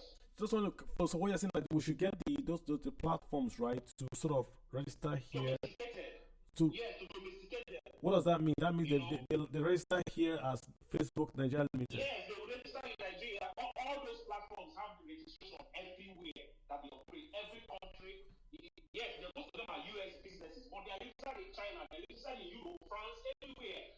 So that the local authorities will be able to track, whether it's income tax, value added tax, and also have a way of making these individuals to get their payments out from the platforms. Do you understand what I'm saying? So if you don't do that, I remember when they tried to trap Twitter after the Twitter ban, X app. Those guys said no, we can't register here. We cannot domesticate our business here. We don't trust you guys. So they will have to find a way to build trust so that all those platforms, whether it's Spotify, whether it's iTunes, Apple, they will have a Apple Nigerian Limited registered, just like they do in everywhere around the world, so that they will be able to serve the local market, and local content creators and entertainers should be able to get their money on the system. Same thing with Netflix. What stops Netflix from having a Netflix Nigerian? No, I hear you, but is there another app? Are they in Ghana? Is there Facebook Ghana Limited? They are in some other places. They are in South Africa. Some of them are in Rwanda. Some of them are registered locally. I hear you. I know they're in South Africa, but you know how but is there any Ghanaian or Senegalese Facebook? I'm asking to learn. I'm not. A few of them in Ghana. Twitter has domesticated in Ghana. Okay. Twitter is domesticated in Ghana, and I think Facebook is one of these. I think either Ghana or one of these African countries, so that they don't need international people to help them monetize their content. They can cash out they can integrate their platform so that Facebook pay them directly in their local currency. For whatever monthly monetization you make. Okay. All right. Yeah, but Facebook has an office in Lagos, right? That's what I'm trying to find out. Yeah. Opened up in 2020. They left. No, Facebook used to be here, but they came under Antella. So they had a deal with Antella, but at some point that deal cut off and they left. There was nothing like Facebook Nigeria. They only partnered with Antella when Antella was here. But Antella has packed up. They are gone. That's the point. Okay, but let's tie this in for me. So if they're in Nigeria, right, and I'm a content guy, will I get paid in Naira or dollars? It depends. So Facebook, you will most likely be paid in Naira because the Nigerian government will not allow them to do those payouts for foreign currency once they register here. So, but where will the dollar go to? Where will the dollar? Because I do a job for a guy in the US. He pays me in dollar. He pays to Facebook in dollar. Facebook will give who the dollar. Facebook can't keep dollars. It's not their money. They will give it to me. No, it depends. It depends now. If you are talking of remote work, where you are working for a company in the US. No. What are you saying? You are saying that we should domesticate Facebook. So I'm asking the question. I'm saying if we domesticate Facebook Nigeria and I go to Facebook and I post an article and people like it, they pay me in dollars. They will not have a system where your revenues will accrue in Naira. Maybe at a rate, competitive rate. Different jurisdictions have their own rates for content. Right. So the US rate is different. So they will have to monetize your content in Naira. The Nigerian government will not allow them to monetize your because Facebook, Europe, in Italy, people are paying in Europe. Every other country they pay in your local currency. Yeah, you're making my point. Paid in Australian dollars. Yeah, you're making my point because Facebook will pay in dollars. They will not pay in Naira. Facebook will pay me in dollars. But I hear you say that it will go to it will go to no, it doesn't depend on location. Facebook will pay you in dollars to go to CBN. That's what I'm thinking will happen. It's CBN that will give you Naira. Facebook will pay you in dollars because if you do the job in Naira, the person is paying you in currency they're going to receive from Facebook. Facebook will not change it. You are mixing it up. So the point here is this: if you have a content on Facebook and it's monetized, there's an algorithm that checks how the income is in. At the end of the month, from your Facebook dashboard, you will see how much you have accrued. But the cash out, when you want to do the cash out to bank, it's going to come to you in your local currency. Yes, so but no, what I'm saying is, decide to accrue those income in Naira. They can also decide to accrue it in dollars. What I'm saying is that the Facebook is paying in dollars. The Naira is not from Facebook. Facebook doesn't deal in Naira. That's what I'm saying. Facebook is paying in dollars. There will be the dollars of the conversion rate. Good. So it's in Naira guys that are saying, oh, Facebook, I can't get dollars. Let me pay him in Naira. Give me the dollars. So CBN is going to take the dollars and give me Naira. That's what's going to happen. And pay Naira in bank. Which will help the Naira. I'm just following Absolutely. So my book, I wrote a book. It's on Amazon. I get paid dollar, euro, whatever country the book is downloaded in or bought from the store. I get that currency directly from it. But I couldn't do it in Nigeria. I can do it in South Africa and Egypt, but I can't do it in Nigeria. That's what I found out. Okay, my final one. I also have books. I have four books in Amazon. It depends on the domain where your account is. There's no Nigerian domain. That's the point. There's no Nigerian domain. That's what I'm saying. Exactly. So if your domain is .com, your default payments account is going to be USD. No, if but your domain is .jp or .au, Australia or no, Canada, that is the local currency your bank is going to be coming. You're not following what I'm saying. You're not following what I'm saying. Yes. I only did one book on Amazon, just one. When you buy in Japan, Amazon pays me. They take the yen, dollar. It comes to me in dollars. Yeah, what I'm saying, they'll do the conversion rate. it doesn't work for Nigeria. That's what I'm saying. It works for South Africa. It doesn't work for Nigeria because we don't have Amazon.ng. And that's what you're saying. That's what you're saying. We should have. We should have that local thing. Exactly. That's what I'm saying. That every of those platforms must domesticate a platform .ng. Don't say must. Don't say must. Let's incentivize them. You guys are. Oh, Jesus H. Christ. We're at 220 million market. That's my point. We're a market. We're a major market. So why don't they do that? This if is. they did it for populations that are buying 50 million. Okay, you don't have a 220 million market. You don't. You have maybe a 1 million market. You don't have to. You don't. You guys can afford a bag of rice. I'm not helping you now. Your NDIC says that only those numbers. 98% of Nigerians have less than 500,000 in the bank account. This is NDIC. How are you a $20 million market? How? We have over 48 million smartphone users. What does that mean? What's the average spend? If you're holding a smartphone, it means that you could do something. Come on, man. See, this you don't have a large market, and when you keep on saying must, this is the language that must. Incentivize them to come. We have a market in Nigeria. Everybody wants to come to Nigeria. If you come, we'll give you free gas. We'll do this. Come. Let them come. When you say they are doing it in other countries, it's a country where they just demolished someone's beachfront estate. It's a country where the gentleman in Africa is struggling to get gas deposits. It's not a very, very friendly country for investors. And you're saying must. As if they must come here. They don't have to be here. They can go to Togo and Nigerians will run to Togo and get that app. They don't have to be here. So let's humble ourselves a bit with these people. We are the one looking for market. Now, us the find market, Abi.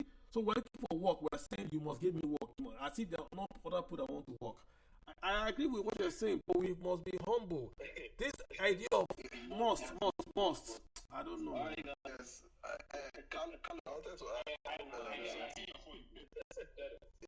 I wanted to add something. I think. Do you remember that Microsoft? Where is Microsoft's head office? It's not in the US. No. Where is it? India. How can the Microsoft's head office be in India? It's in India. Microsoft's head office is in India. It's not true. Yes, it is. You can Google it. I'm googling it right now. So let's do Microsoft. It is not true. Microsoft is a Fortune 5. It's right down the NYSE. Their head office is in. What are you guys talking about? You guys don't give me a heart attack. Make I use. Wait, we no go give you a heart attack. Make I use Grok. Okay, so Carlo, I need to shock you, but they've been there for, if I recollect properly, been there for 10 years. That's not true. I'm looking at it right now. They are still in America. Yeah. So they are still in America. So wait, what are you saying? So there's a weird trick with international business, especially when Microsoft does it very well. Having headquarters in India didn't mean that they didn't have their originating business in. No. Don't use those words. I know exactly what all those things mean. The headquarters of Microsoft is in the US. It's in the US. What are you saying? I'm on the internet right now. Okay. So send me your link. Microsoft's headquarters is Okay. I'll send you. I'll send you what Grok. I'll send you what Grok posted, right? Just give me a second. You guys should not start this one. Confirming what he said Microsoft headquarters is located at 1 Microsoft Way in Redmond, Washington. Okay, so it's false information. And well, the information on Twitter, right? There's a link attached. Microsoft Kazakhstan office will be expanded to multi-regional hub by covering CA countries. Okay, do you know what it means to say that the Microsoft should be not number one or number two in America? Say after Apple, how can you say that they are foreign? It's not possible. So the tax Kazakhstan is where? It's in Europe, near Russia. Okay. Kazakhstan, so yes. Microsoft Kazakhstan office. So it's not India. It's their head office is in the US. They are not going to leave the US for anything. They can have a tax jurisdiction in Dublin. If you go to Ireland, the global headquarters for Microsoft, Google, Apple, all these companies is all in Ireland. All of them are in Ireland. Yes, and that's where they file. If you buy any product anywhere in the world, they bill you from Ireland because they collect taxes there. That's why the Americans went and passed the global minimum tax to bring in Ireland into this 15% minimum tax. Nigeria refused to sign, so have a big advantage. So if Microsoft comes to Nigeria, they don't have to pay that tax. That's a big advantage. Buhari didn't sign. One good thing he did. So we're not part of that agreement with them. Because when you make the minimum global tax 15%, that means that if they go to Ireland, they don't have any advantage. That was the whole idea of it. So they are a US company, but they can bill you, invoice you outside the US. So President Trump gave a special tax break and told all these companies, all these invoices you have outside America, bring it back to America one time with no taxes. That's why he got a huge tax boost when he reduced his taxes in his 2021. It's a tax cut that he did. That's the story. But they can't leave the US. They can't now. It's like saying Boeing is headquartered in India. It's not possible. These are institutions. Microsoft has been no, it's not possible. But I get the point. I stand corrected. Okay, so I think that was an old news, but maybe So come back to Nigeria. So I mean. Okay, so come back to Nigeria. I'll say for a fact. When we're dealing with incorporating companies, like you said, we can't force it. We have to incentivize it. We have to strongly incentivize it. Why? Because number one, we are the one in need. They are not. They are not in need of regionalizing their services in the country. If they know that there's not going to be an advantage to them, nobody will set up a business in any country worth billions or worth millions of dollars based on sentiment or based on a policy that is insistent on.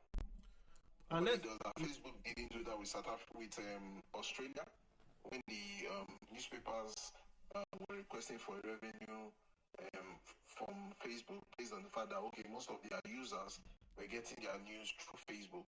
Their links were clicked from Facebook links, so they wanted a piece of the revenue. And Facebook said hell no to that. So it's actually very true that we can't force them. Like I said earlier, comparative advantage is critical for you to be able to have a leverage. And Mr. Eni also talked about it. It's at the table means you must have something to offer. A few years ago, Nigeria was stealing investment from South Africa. We passed the vehicle. I've forgotten the exact policy. We passed the policy that Mr. Aganga passed the policy that said if you bring in your car company to Nigeria and you do your CKD in Nigeria, you will get a tax break. Numerous tax breaks. Companies who are competing with South Africa were coming to Nigeria to set up assembly lines here in this country because of a tax policy that we passed like that. So this is not new. We're in competition. When we want to do cement, the exact same Obasanjo passed a law that says if you do cement in-house, he will give you a tax break. And then after that, he will lock up cement imports for those that don't have plants in the country. Backward integration or import substitution, call it what you like. But it worked. We're now the largest exporter of cement from Africa. I don't think South Africa is with us, but that a few years ago we didn't have that capacity. Now we have that capacity. Orange juice, recharge cards, cement. We've done all these things through passing laws. And one thing, we don't take advantage of our natural attributes. Nigeria is flaring gas. Gas is power, but we're flaring it. If you say to a company like that use a lot of power, in Germany today, lots of factories are closing down because of the Russian free gas no longer there. You can go to Calabar, carve out one massive land and say, listen, come to Calabar, you Germans, put your production facilities there. If you can get the gas out of the ground, use it for free. Use it for free. So what will they do? They will pump the gas out. They will be forced to sell the excess gas. Then you, Nigeria, will get that gas. But you brought all those companies to Nigeria. You put them in there. They are getting free gas. They will never leave. So we've got to use stick carrots more and stick. Not every time we go to Twitter. Look at our consumption report. It's negative. I've posted it on Twitter many times. From 2022, it's negative. I don't know how consumption can be negative, but according to NBS, it's negative. So in effect, Nigerians are not spending. So we have a large market. We have a large population. It's like bad example. The gate man that has 20 children, and the man that is getting his house has 2 children. Then the gate man is saying, go to price Okada and saying, I have 20 children. I have a large market. Gate man of the man that has 2. We don't. Population is not market. Effective consumption that you can put your hand in your pocket and buy something. That's where population becomes power. Right now, we have folks that are paying 25,000 a month because they are poor. That's what we have in Nigeria. The bulk of our population is poor. Nigeria, DRC, India, the 3 poorest nations on earth. India is going into prosperity. Nigeria and DRC are going down. If you look at every population from say 1800s till date, only Nigeria has not eliminated extreme poverty. Chinese were poorer than Nigerians. Now they are rich. Taiwanese, Singaporeans were all at the same level in 1960. Now they've left us. Now India is leaving us. So we're the only, Google it, we're the only nation that has not eliminated extreme poverty since its creation. Everybody else has. So we have to get serious about this stuff. Guys, we're almost at 12 minutes to go. Do you have anything? Yeah. Can I make a point in 30 seconds? Go ahead, sir. Based on what you said. So I agree with you that it's going to be a carrot and stick approach, but countries that are serious also use laws to get those guys coming. So for example, you are going to be having problems as a government of issue of tax, not knowing some of your citizens that are doing digital businesses. You don't, because some of those platforms are not domesticated. There is no requirement for you to have visibility on some of the income or revenue that your citizens are making to be able to know how you can portion, deal with their taxes, because you have those companies are not domesticated. You don't have any view on the tax that your citizens are income your citizens are making from those platforms. That's number one. Number two, AML CFT requirements, anti-money laundering, counter-terrorism financing. If there are basic requirements, if you don't have those platforms are not domesticated, you can't get any findings of transactions that are going on. You have no visibility. Your NFIU is blank on how monies are flowing around those platforms for purpose of money laundering and all of that. And what happens to your NFIU? NFIU don't know what is going on. And if there are money launderings that are going on those platforms, for example, most payment apps, cash apps, if you don't have a way of getting them, at least to have something locally, or even agree through a law for them to be able to even open up their system for you to be able to get data of, even if not for the entire platform or for your citizens, so that you can track tax, you can track AML CFT violations. So that that's every serious country. Yes, you can incentivize them, but you have an issue that you also need to deal with: tax and money laundering and counter-terrorism financing. And if they are not domesticated, there is nothing you can do. You are completely blind or blank. You don't know. You're correct. There's no argument. There's no argument, Oxley. You are correct. I'm not arguing on this point. It's better with what you're saying is 100% correct. I'm saying How do you go about this? That's all I'm saying. Remember, in America, Google also is counties in America compete to also get Google to do what they call local direct investments in their counties in America. What I mean is this: Google has data centers, and they want to place data centers, say, in a state in America. You see a competition by all local governments. There was a town that named itself Google. The town in America changed its name to Google to attract a Google data center to their town. So it will be called Google Data Center, Google USA. And Google didn't go. The point I'm making is this: the same way the Americans in America are chasing Google. Imagine you now saying, Google, you must do it. They don't need you. You need them. And I'm not trying to be harsh, but it's what if we went and said, hey Google, we have free gas here. Free gas. Come and set up. We'll give it to you for free. They will come. We have free solar. They will come. So, and everything you are saying is very, very important. We need to do security, KYC, anti-terror money laundering. We can also do that and say, hey, Nigeria has been mentioned as a nation where we have high issues of fraud. If you come and register, we can then work with you to eliminate this. You have to talk to people in a win-win manner. What's in it for you? What's in it for me? That's all I'm saying. Everything you said, I'm not debating it. I'm just saying how you want to get it done is just my take. We're competing with everybody. South Africa, Rwanda. Why are they going to Rwanda? Is Rwanda forcing them? I should do, yeah. Guys, got 10 minutes and then we'll just call today's bill. I love this discussion, yeah. Yes, so in respect to what you've I think it's very important because in this case, it's a reflection of the Nigerian entity. We speak with ignorance and arrogance a lot because, just like Carlo rightly said, we don't really have a place on the table. You look at Nigerian population, there are about 40 times bigger than Norway. But don't be surprised that Norway's consumption is 10 times bigger than Nigeria. The country of 200 million people. What's that your stat? Sorry to what's that your stat you always give about the fridge power consumption? That stat you give. Yeah. It was actually derived from the economist. I saw the data from economist. The electricity consumption of refrigerator in the United States is more than what you get in Nigeria. The gap was so much. Say it again. When they put in here, what you're saying is that a fridge in America.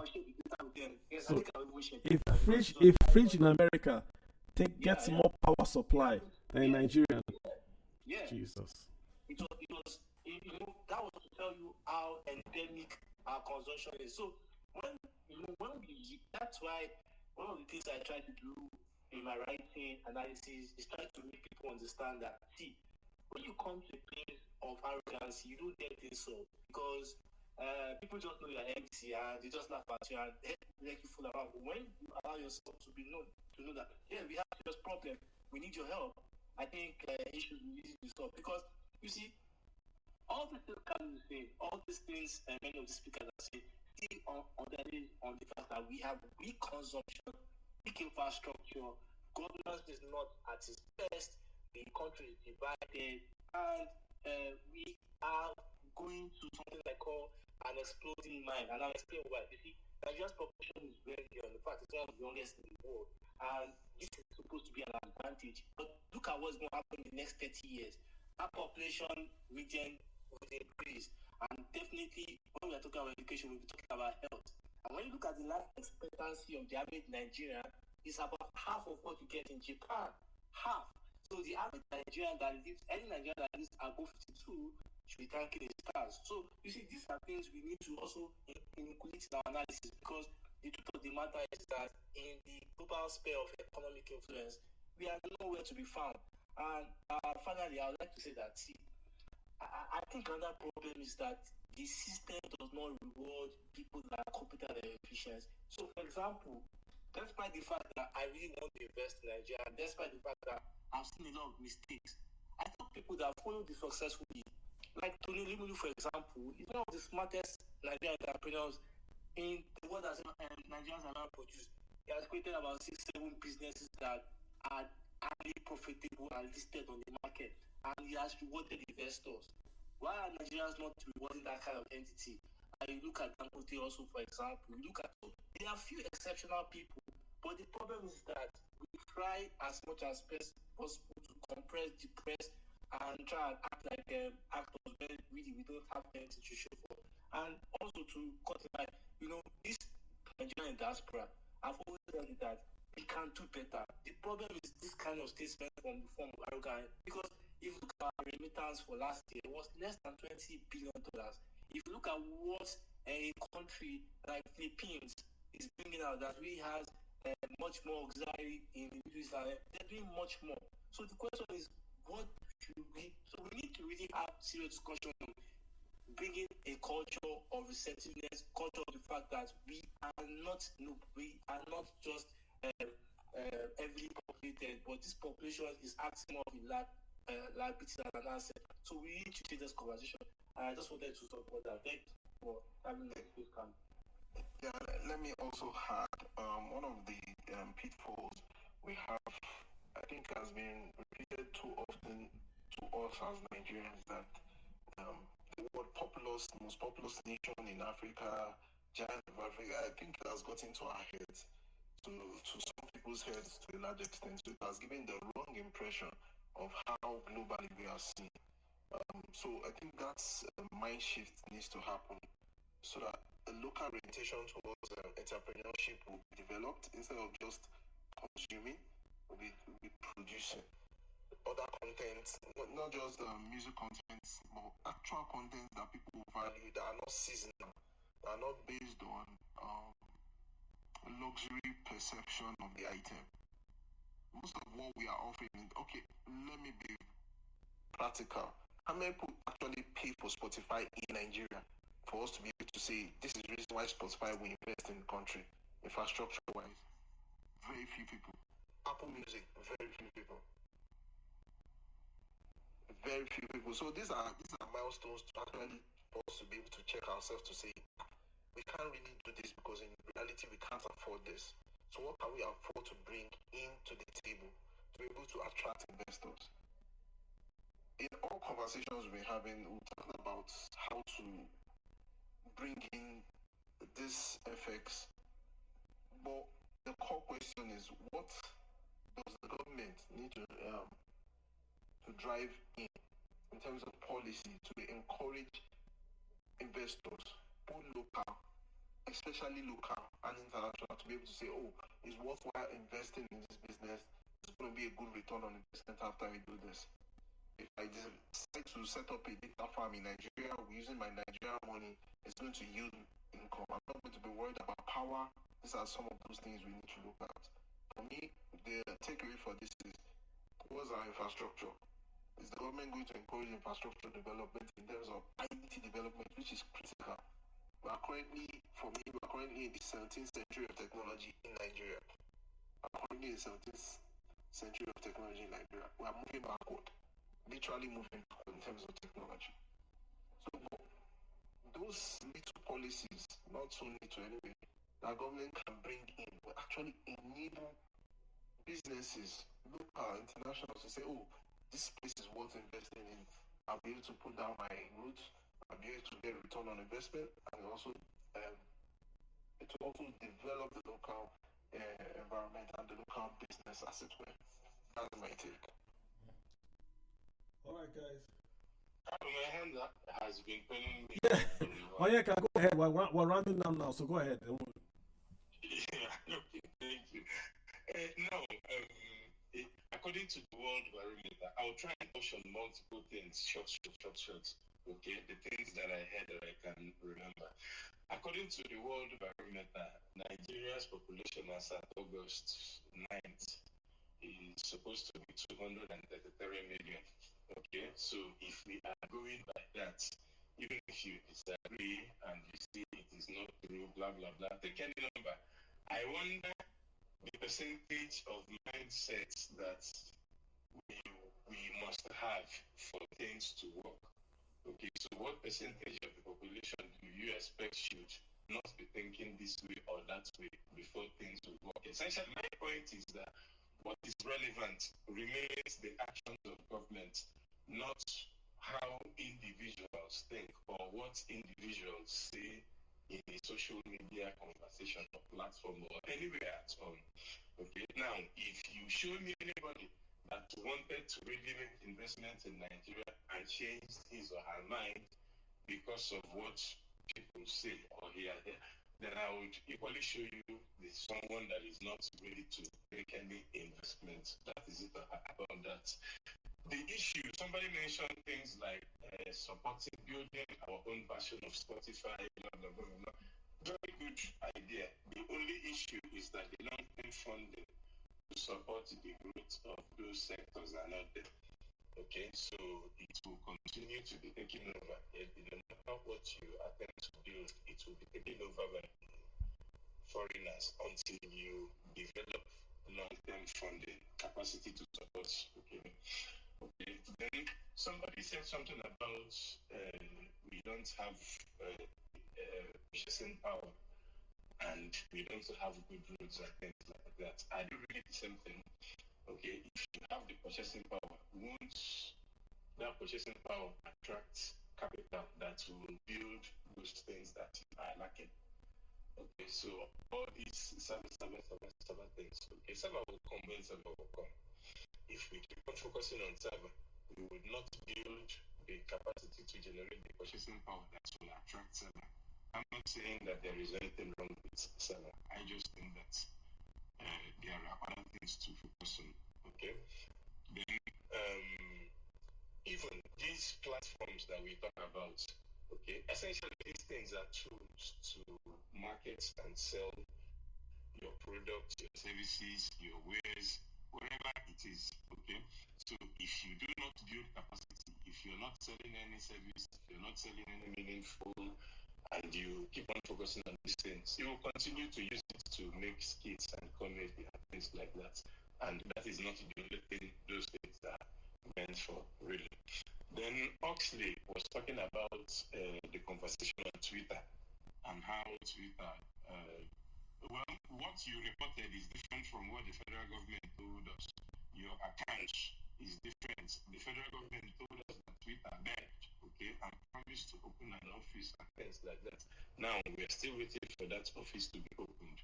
Then Carlo mentioned something about the backward integration policy. Now, I will wait until one day I will have an opportunity to have a conversation with Carlo on this because I profoundly disagree.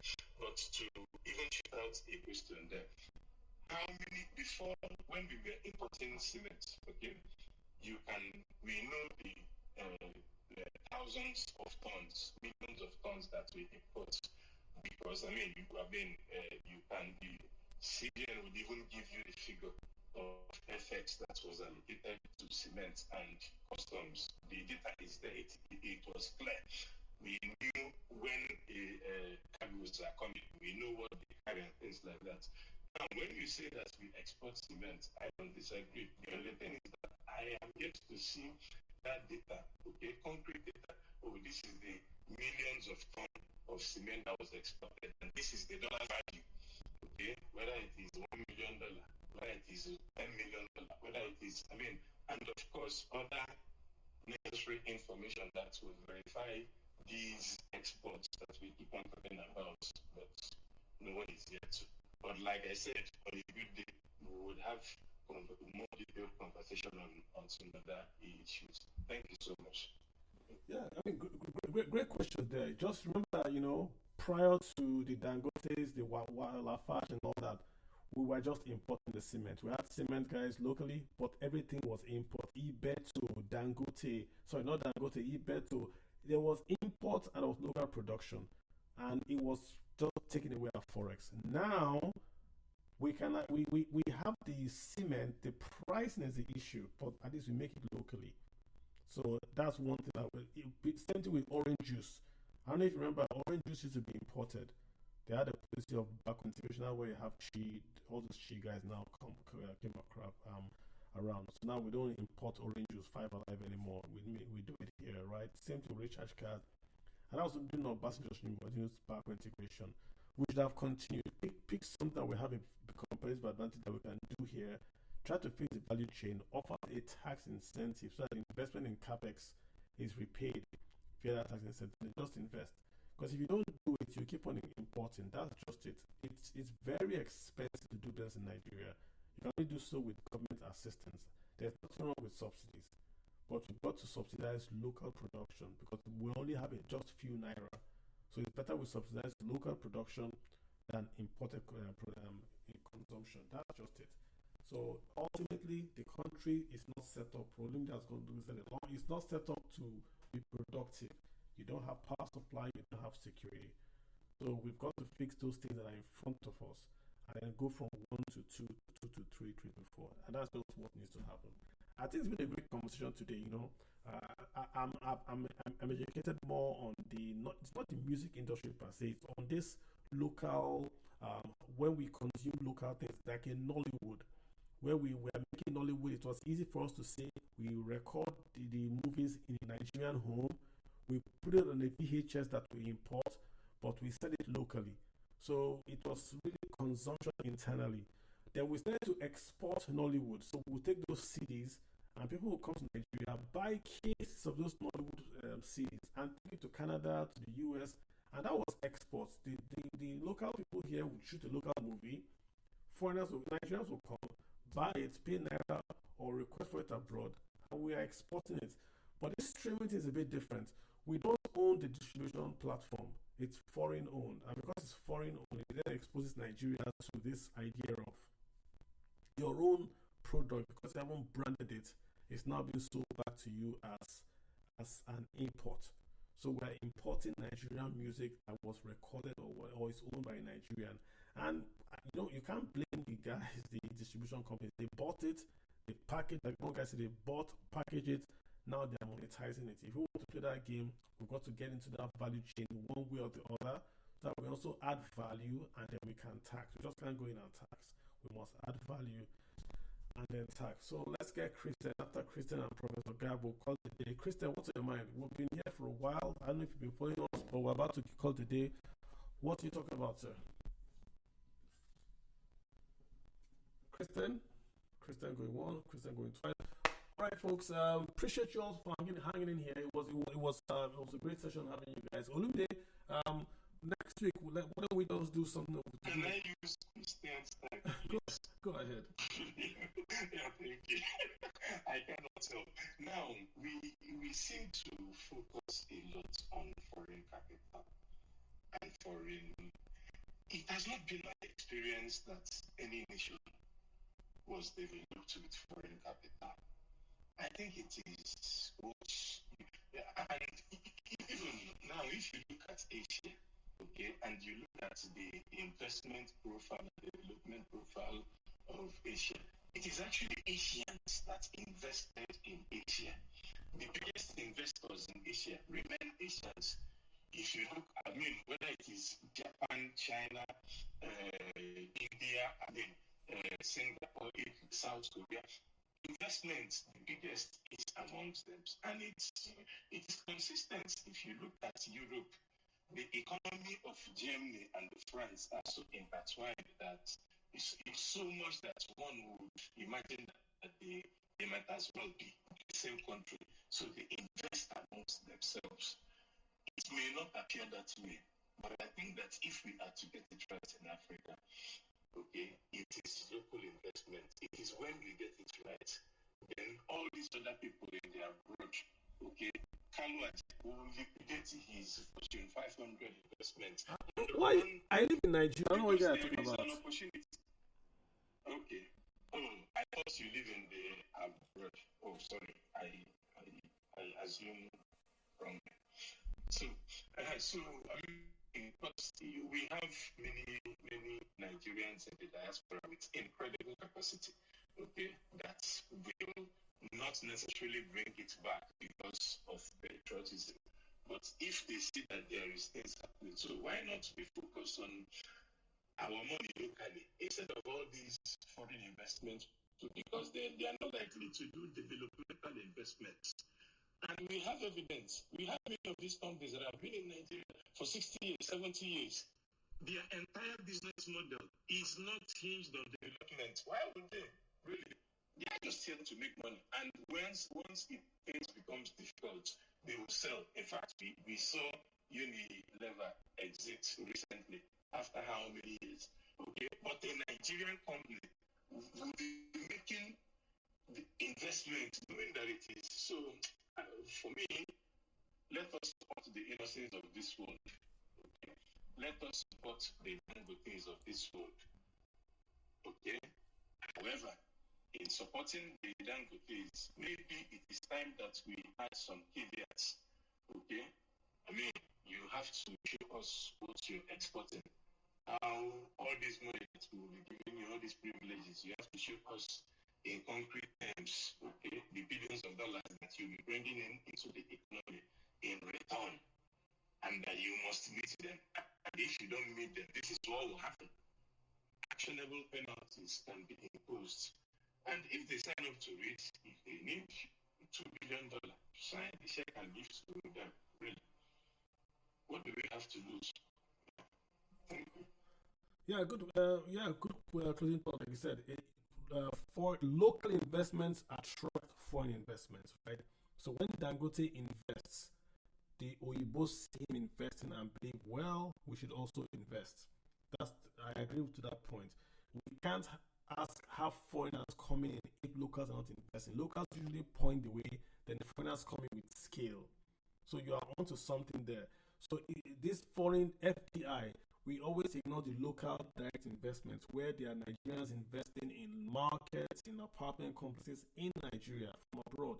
It's because they are doing that it's showing up on a bank statement that a hedge fund guy or an investor is seeing and asking, where is so much money flowing to Nigeria? What's happening in Nigeria? Oh, Nigeria has got a booming oil market. Oh, they have a booming fintech market. Oh, let me get in early. That's how it flows because those guys don't know you. Same way you don't know what's happening in Mongolia. But if you keep on seeing movies, you keep on seeing Mongolia in the news on CNN, you want to go research more. So we're going to do more investment on our own. If we invest in critical infrastructure in Nigeria, then things get better. You know, the country, we are talking really big English, but this is a country that doesn't have clean water in every local government area, cheap food for citizens to buy and eat, and security. I've quoted number 1, number 2, number 3, a human need. I didn't say power supply. I didn't even say roads. Water, clean water you can drink and not catch typhoid. Cheap food that you can eat and not bankrupt yourself. And of course, security of lives and property. We didn't even talk about rule of law. These 3 basics are not present in every local government in Nigeria. If we don't fix that, then what really are we doing in that country? So we've got to get serious and fix the big issues and then allow the private sector to come in and bring competition that will then bring productivity and drive down prices. We've got to allow open season in investments. Declare it open to invest. If you're investing, the government will not tax to debt or bureaucracy you to debt. We must be looking for investors. You can't go and look for foreigners and then treat locals like quote unquote SHIT. You know how that's how it works in Nigeria. A foreigner comes in, they give him tax breaks, but the local guys are here, they demolish their markets. So it's got to be, if you have to look at, treat all as capital. Capital has no name, it's just capital, right? Yeah. Yeah, we actually forgotten what the previous speaker was concerned about. And you know, if you look at the stock market, for example, for every 8 in 10 investors, out of 10 investors, they are local players, and that was why last week global route, the Nigerian market was immune, and because local participation was more localized. The issue is that we don't have the liquidity to make that effect. And the reality is, like you said, is that we need offshore investment. If you look at how the Naira was dancing house in the dragon, what Cardoso simply did was simply making incentives for non-denominated assets. And that was the only way it could stabilize the Naira at some point, because oil production was TP, Nigeria's earning power was TP, Nigeria's remittance was looking like the volatility of a minimum coin asset. So in reality, the end point is just like we definitely cannot stand on our own. We don't have that capacity. The number shows that we don't have that capacity. And if you look at the stock market, for example, you know, Carl, you said something very important. You know, many of us invested in bank stocks, and the reality was that because they are the most liquid, efficient, and compliant industry in the economy. But when the win for tax came in, many investors had to swallow losses. There was a point UBA and First Bank was going to 25 naira per store, and it had to fall below 20 naira. Just imagine you had thousands worth of stocks. Huh? So these are some of the issues. The federal government sometimes they try to say A, when you tap into the A, at the midstream they bring out B. What was the idea of windfall tax? People were making sense about windfall tax, but you don't know the effect that on the investment community. You don't know the effect that on the capital market. You don't know the effect that, and it also rubbish the right issue. At some point, Access Bank was going to 17 naira. Thank God for the week that brought it back close to its right issue. So there's so many issues around the Nigerian entity that are very complex. But the end game is that for us to get it right, the federal government must show fiscal responsibility, discipline, adherence to the rule of law, and consistency of policy. And least of the least, one of the things that is not working for President Tinubu is his media team. Ever since I've been following market, I've not seen a media team that is so inconsistent, so parabolic, so emotional, and very unprofessional. In fact, people within their ruling party, they can get in top professionals that can really promote their agenda. Because when you say A in the market and it means B in the market, and you have to start verifying the president's words, I don't think it speaks for the credibility. So these are the key issues we are having. And social media, like I said, it has shown how defensive the nation is. So the president really needs to unite the country by bringing in people from all colors of life, bringing in professionals, and kicking the economy. Then we can now start having the dreams be. Until then, I think it will just look like Dance the Dragon. Well, so we are told he knows how to select people that he died. Let's not go there. Let's not go there. Let's not go there. Olumide has said that the media team, the president's demeanor, everything has got to change. The last week, Olumide, the president's media man posted a video, and the president's spokesman said the video was false. So the presidential spokesman posted a video, then the presidential I don't want to go there. Let's close business on there. Are you going to be available next week? Let's review underbank stock. I think we've done Access Bank. Let's come in and talk about how to analyze bank IPOs. I think there's a bit of a back and forth. Let's get in one bank IPO here. Just take it through step by step. What to look out for? Is the price okay? Let's do that next week so that we just get back on the investment time. Are you game? All right. Let's book that for next week, Sunday, 7 p.m. We'll pick one of the bank IPO that we did right issue. Let's pick public offer, run it through so that people know how to analyze it, look at it. All the banks are going to have to raise capital. Some are going to come to the market with rights, public offers, and all that. What should you look out for? How should you analyze that? What we're going to do next week. All right, folks. Thanks for hanging in here. It's been a long weekend for me, so I'm going to go take a nap. Thank you guys for being here. Limited thanks as usual for being here. Onyeka, Oxley, Eric, David, all of you that spoke. I appreciate you guys. I will see you guys next week. Again, my name is Kalu Aja. Thanks for always being here every weekend. We love you and appreciate you.